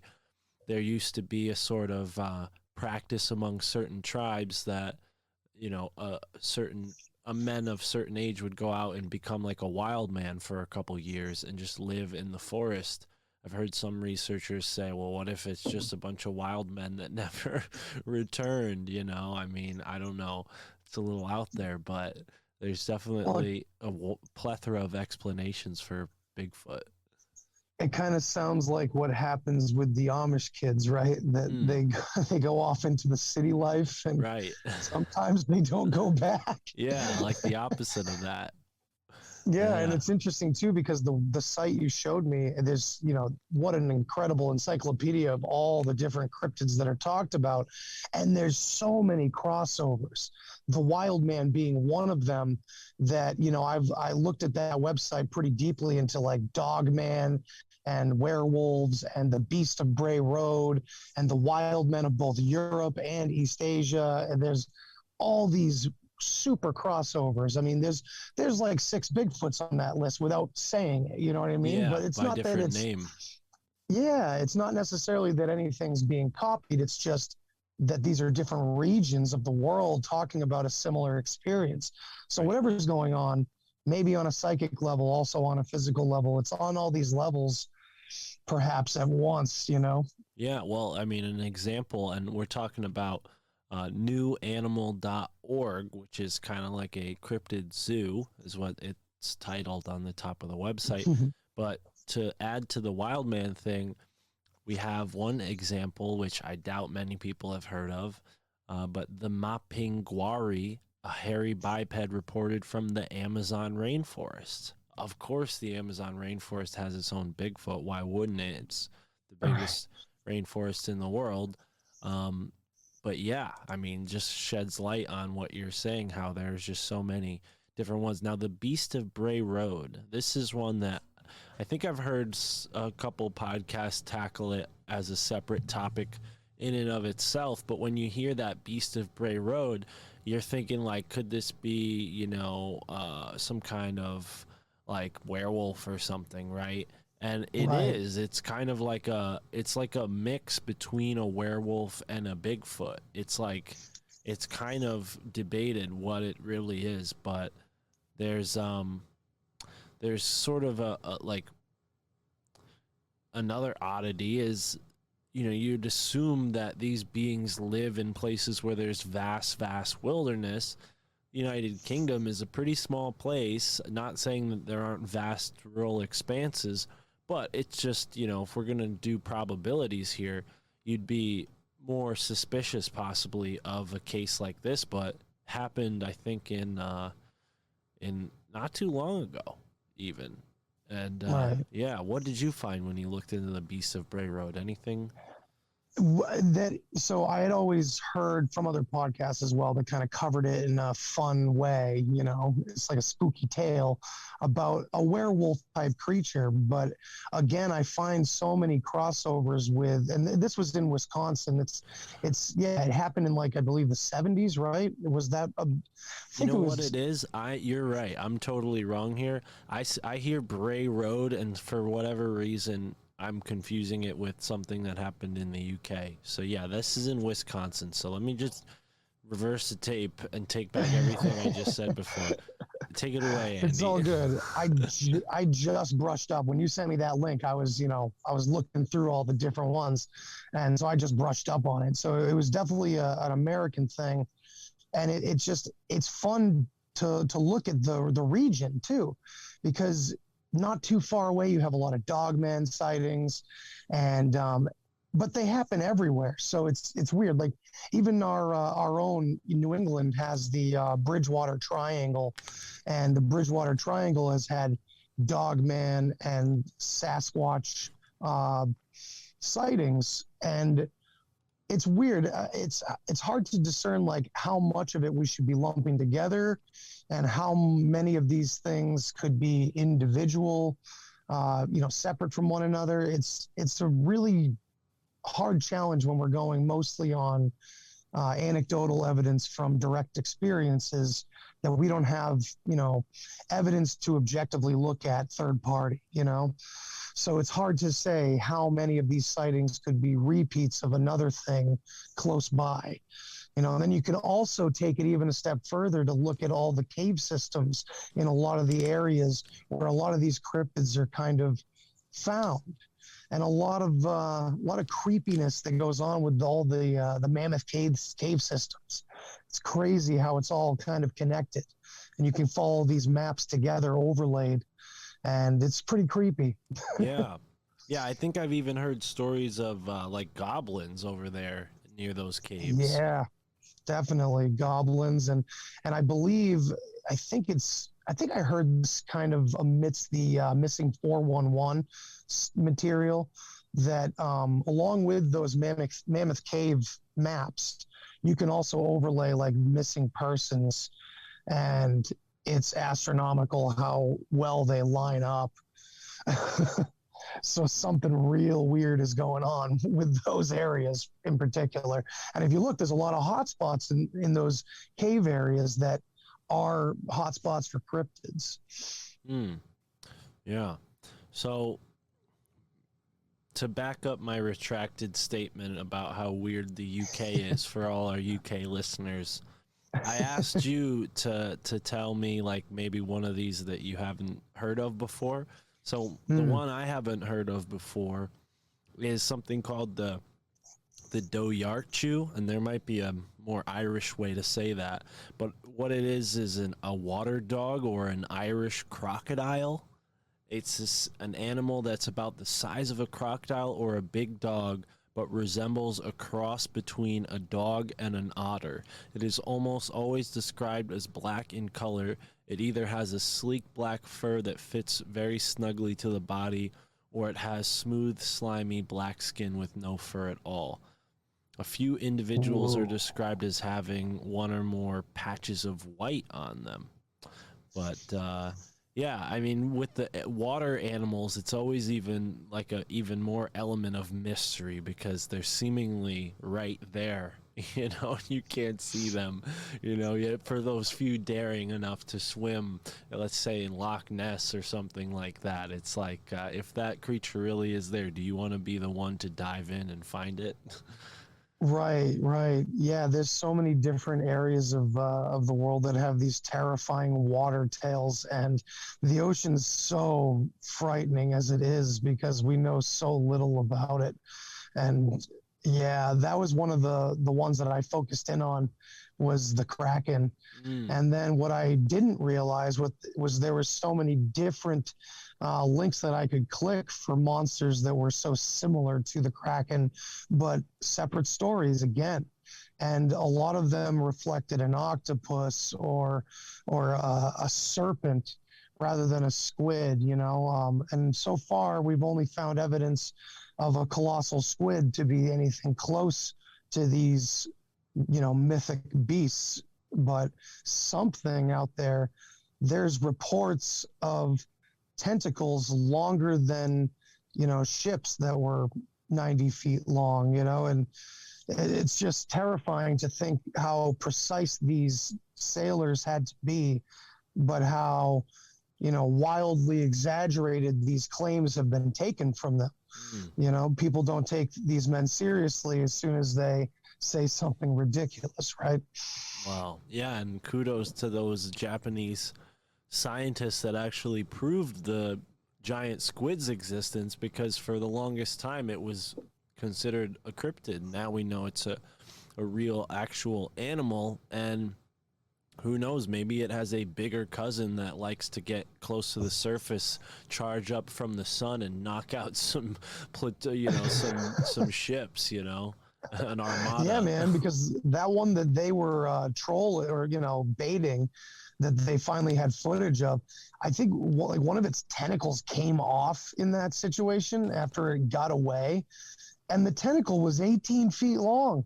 So if that was a juvenile, which I'm not sure if they proved it or could prove it or not. I didn't read anything about that one in particular, but I remember seeing the footage, and 18 feet long, if that was a juvenile, who knows what the variation could be to its mother, you know? What if it's 300 feet? Yeah. I mean, that is the Kraken for sure. Yeah. It even harkens back to like Lovecraftian myths like Cthulhu, you know, and all the old gods. And man, those stories are coming out of the woodwork these days. I listen to a ton of like audio drama podcasts, and so many are focused in on sea monsters and massive old gods from the sea and shit like that. It's just like a theme lately I'm seeing. Yeah, interesting. And well, you know, Lovecraft was a sort of a resident of our area, right? He was Connecticut, probably right? inspired by the Bridgewater Triangle to a large degree. I think he was from Rhode Island, but he did enjoy visiting Connecticut. And one of the stories that he wrote was inspired by a place that my girlfriend and I visited this past summer in 2021, called the Matamoros State Park. Or I'm sorry, Makamudas State Park. Matamoros is in New York. Makamudas State Park, and there's this sort of underground cave that makes these noises, and it's said that there's like a devil or a demon that was living there when the colonists came. So it's definitely interesting to find that stuff in your own backyard, but even more interesting, like to imagine something like the depths of the ocean or even like the depths of the jungle. I have a story here of a creature called a con rit, which I guess that's a Vietnamese word, and it's like a gigantic millipede that's seen like creeping through jungles, really remote parts of the jungle. But could you imagine like a millipede the size of a man or bigger? I mean, it's awful. It's just awful. That's not a pleasant sight. That kind of, it's like among the Mothman kind of cryptids that just kind of creep you out. Absolutely. Yeah. Giant snakes, horned snakes. Yeah, there's definitely, I mean, it seems like there's something going on in the jungles, in the deep oceans, which is why Bigfoot's so much more interesting, because it seems to happen and not to take anything away from this giant millipede, he's cool, but Sasquatch is just like, for us in America at least, you know, he's kind of like in our own backyard, you know, this wild, unexplored place that seems so close yet so far and oftentimes unattainable. But yeah, is there any cryptids that you found new you hadn't heard of before when looking through this website? Yeah, there was one that stuck out to me. It was called, now I'm gonna draw a blank. Of course, I should probably look back at it, but it was hang on a second, Mark. That's all right. Let me find this guy again. While you're This list is unreal. Can you still hear me? Yeah, while you're finding it, Okay. I'll talk about this shug monkey, which is a ghost. I saw that. Which is a ghost-like hairy humanoid that fits squarely into the big hairy monster category. One of Bigfoot's weirder cousins. It's sighted in the Rendlesham Forest in Britain. Interesting location. Right. So I think shug monkey is probably a British vernacular. I'm really trying to double down on my statement there about the Bray Road, because I do believe that the UK is a paranormal hotspot, whether the Bray Right. Road is there or not. But I think there are a lot of stories about like the moors, like the northern England moors and stuff like that. Heathcliff, no, not Heathcliff. I can't remember. There's a lot of weird stories about giants and wild men on the moors of England. I know that. Not too much about them, but yeah. So the jackalope, that's what the word I was looking for was. So I'm gonna be weird here. I didn't know. I thought the jackalope was just some. I don't know. I like never a tourist thought attraction it was joke. What's that? Like some kind of like roadside attraction tourist trap type thing, right? Yeah, so I just thought it was a word that I had no idea that it was like a pronged horn antelope. I just thought it was some fake thing. I didn't know it was actually something that people were seeing. And it's kind of terrifying, you know? Well, and people, like, you can even look them up. You'll see these taxidermy dead rabbits with antlers from pronghorns on them, right? This is like, maybe Right. you'll see it at like a bar somewhere in the West. I don't know. I've never been to the desert. But, you know, a horned rabbit, I don't know, man. It sounds a lot like Pan, right? This like little horned spirit of the forest, you know? Yeah, man. So that's what was prickling me too, because as soon as I found out that this jackalope was not like a roadside attraction or something, and that it was actually a cryptid, I started seeing all this horn symbolism, and that brought me, of course, right into like all the Norse stuff, and you know, our entire Western concept of, you know, demons and devils and stuff with the horns. You know, our misinterpretation of Pan as some devil character and this, that. So yeah, it's really interesting how these things kind of all tie back. Even if they're modern stories, they harken right back to very, very ancient archetypes in religion and things like that. Right. Yeah, there's definitely, and like you said, a plethora of creatures on this website, and even some creatures like, you know, that are accepted as real creatures, but there's some strange stories about them, like a king cheetah. What the hell is a king cheetah? Probably some kind of very large cheetah. I don't know, let's find out. African folklore has long described a different variety of cheetah than the one that scientists were familiar with. This cheetah is a giant, and it had a totally different pattern on its coat than the normal cheetah. Like most creatures described in folklore, the king cheetah was the object of much ridicule, and there were virtually no serious efforts to find out if it really existed, even though skins with the king cheetah pattern were known to exist. Very strange. That's And there are strange. Yeah, that's- definite variations of cheetahs from, based on what kind of environment they live in. Some kind of live in deserts, some live in more mountainous regions, and some live in the savanna where you typically see them. But yeah, it is kind of the case too with cryptozoology that oftentimes it's the only place that will receive these sort of more fringe accounts of animals that are most likely just smaller in population size, like with the Tasmanian tiger, right? A lot of people thought that was pure myth. And then, some time ago, there was a person who captured it on film, right? Now we know that this thing existed for some time. Yeah, and that was just, you took the words right out of my mouth, man. I was just going to mention that Tasmanian devil. Right, the thylacine. Yeah, Gordon White, when he was on the show a month or so ago, he thought that maybe the thylacine would be making a comeback in the next 100, 200 years. I hope I'm not just misquoting him, but I'm pretty certain he said something along those lines. Yeah, I mean, Gordon's big on the cycles, right? He always talks about how you got to know your place in the cycle. And, who knows what might be coming back given the right circumstances, and how many of these cryptids may be just, species creeping back into the food chain or something like that. I don't know.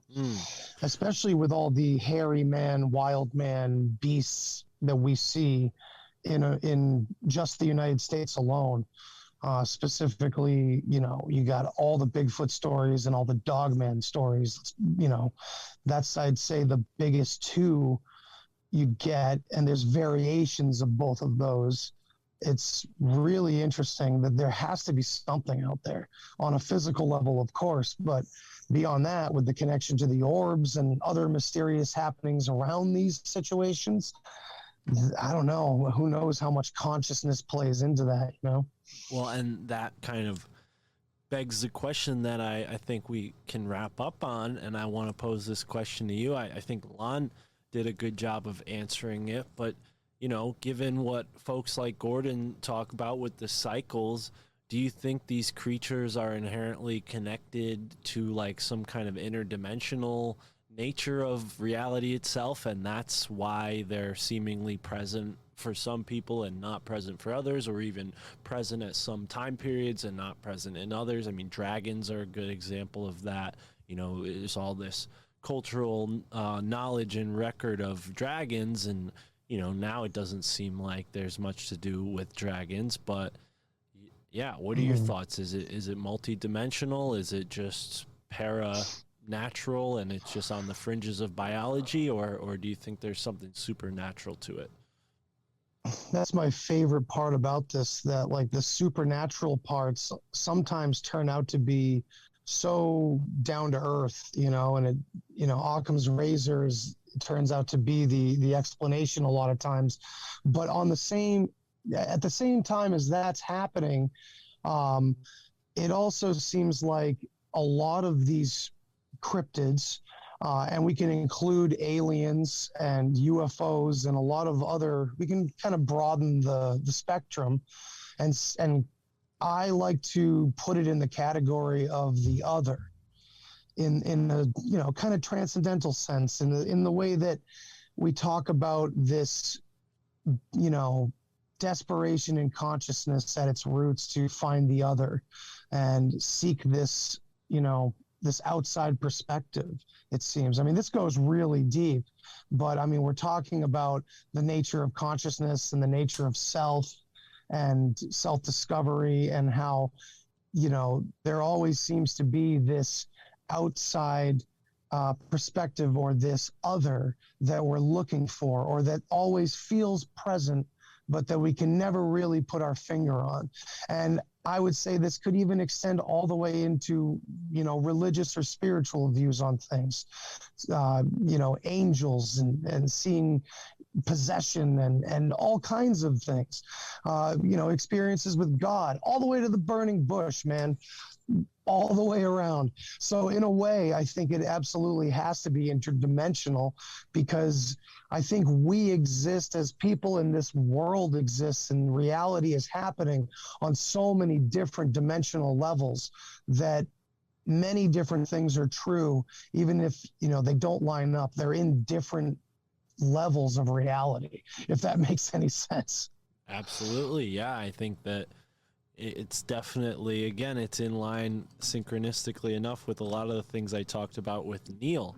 One of the things that he mentioned is this like galactic council of beings that kind of volunteer to come here, and the only way that they can come here and not be like intervening as an extraterrestrial entity is by, taking a human form, and who knows, maybe some of them just prefer taking the Sasquatch form, and that's their way of getting in on the action. But yeah, man, definitely a lot to get into on this topic, and I'm excited for when you cover it on The Witness, because you did a great job the first time I was there with psychedelics. I thought that was a great mix of people, a great mix of opinions, and a great conversation was had. So folks who haven't heard that yet, please go check out Andy and everything he's doing. Andy, make that easier for him. Tell them where they can find you, brother.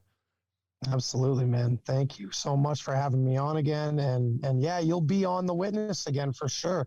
The Witness is kind of my premium show where I'm going to be doing these roundtables, diving deep into consciousness and the nature of all of these things. Like cryptids is one little shade of gray among so many others. Psychedelics, near-death experience, all the rest. So you can find me at the Deep Share podcast, but The Witness will be coming very soon as a premium show.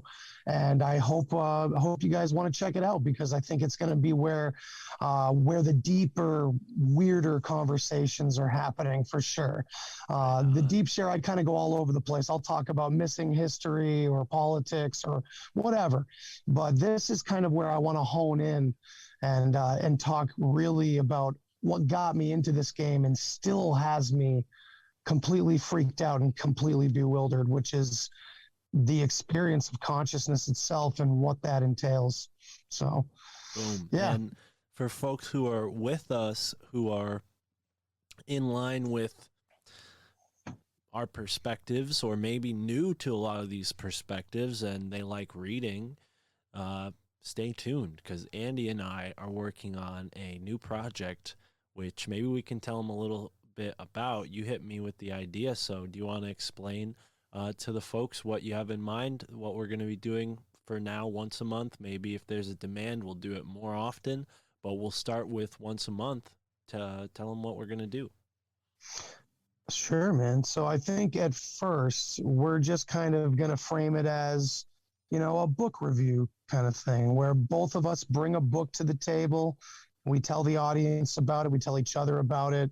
And I think the best idea would be to not even tell each other what we're bringing to the table, because that way we can find the synchronicities between our choices without them being predetermined. Okay. Go ahead. Do we need to make some ground rules here? Because I think I agree. I think the surprising each other is fantastic. It will also maybe even surprise the listeners by not putting the title directly in the title. I don't know. I like that. We can get mysterious with it. Yeah, maybe we could put it in the description and just hide it at the bottom of the description. Most people don't read the episode description anyways, unfortunately. But yeah, I like that. But also I'm like, should we commit to maybe like, because I can't commit. I can't promise I'm going to read a whole book, as much as I want to try, as much as this might sound like a cop-out. But in order to like keep the content as caliber, I don't know, should we like say we have to at least have read 3 chapters of the book, or however many chapters, or the whole damn thing? I mean, if you want to put the pedal to the metal and really hold me to the iron, I'll try. Dude, the latter would be amazing, and I think we would just kill it, if we could do full-blown book reports on this stuff. But I think we're both very busy men. We're trying to do many things at once. And I think the audience would at least appreciate a little preview into a book that both of our minds appreciate. Right. Because most likely a lot of people that are jiving with what we talk about already are going to like these books too. Right. You know, whether it be something really in tune with, alternative thinking, or if it's just something absolutely breathtaking that we've read that, inspired us in a different way. You know what I mean? Right. And I think what's cool even is that we're giving people sort of a jumping off point, and even the conversations. I mean, we haven't done this yet, so we'll see how they go, but I hope that they can be like jumping off points where we're not just giving a full book report, but we're actually like, giving a preview into a book, and also springboarding into a discussion on the contents of the book, which I think is really the greatest value of having these books, is just the inspiration that hits you when you get a couple chapters in, like, oh, wow, all right, now I need to. That's usually my problem with finishing books, is by the time I'm 5 or 6 chapters in, I'm already, with my hands in 3 other books to get like reference information on what I'm reading about in that book. So yeah, we're Right. definitely going to have some fun with this. And I want to try to present books and ideas that aren't commonly talked about on the show. That's what really excited me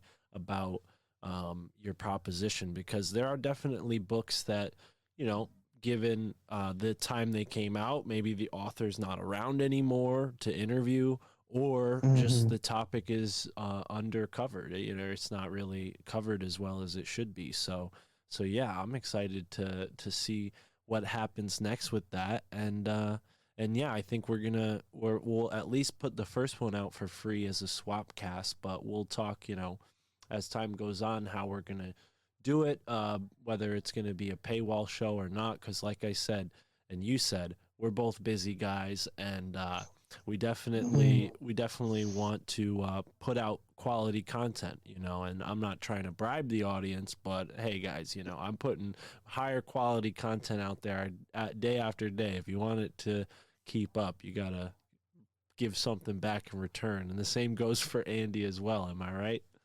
Exactly, man. Yeah. And I think the value for value community that we all have going here, I recently had my studio flooded, my whole basement flooded, it was just a catastrophe. And, the community that we're a part of was extremely supportive on so many different levels. And I think we're just, like I've told you before, the more and more people that are joining this community, becoming participants, we're trying to give value back to everybody involved in this community, man. Right. And that's for every listener out there that supports us. You guys mean the world to us. Indeed. And, like you said, brother, that studio, we got to rebuild it. So folks listening, support Andy, support his show, because we want him to have a studio again. And that's really unfortunate what happened. I know how expensive it is to build and get this equipment going, to be able to do this in a way that sounds good on the other end for you as listeners. So yeah, that's an unfortunate circumstance. So if there's any, it's okay. folks... I'm gonna build back better, man. I'm gonna build back better. I'm just gonna build back better. I'm gonna build back. Did I say that enough times? Well, yeah, that's a build back better cause that I think people can get behind. So people go support Andy at the Deep Share, and I'll be sure to put all the ways to support him in the episode description. So check out those links, and Lon as well, because this was a fantastic 2-part conversation. First part with Lon Strickler, and then my friend Andy from the Deep Share podcast, Andrew Rouse. Thank you so much for being here, brother. And thank you folks for listening. Have a great moment wherever you are in the now. Peace.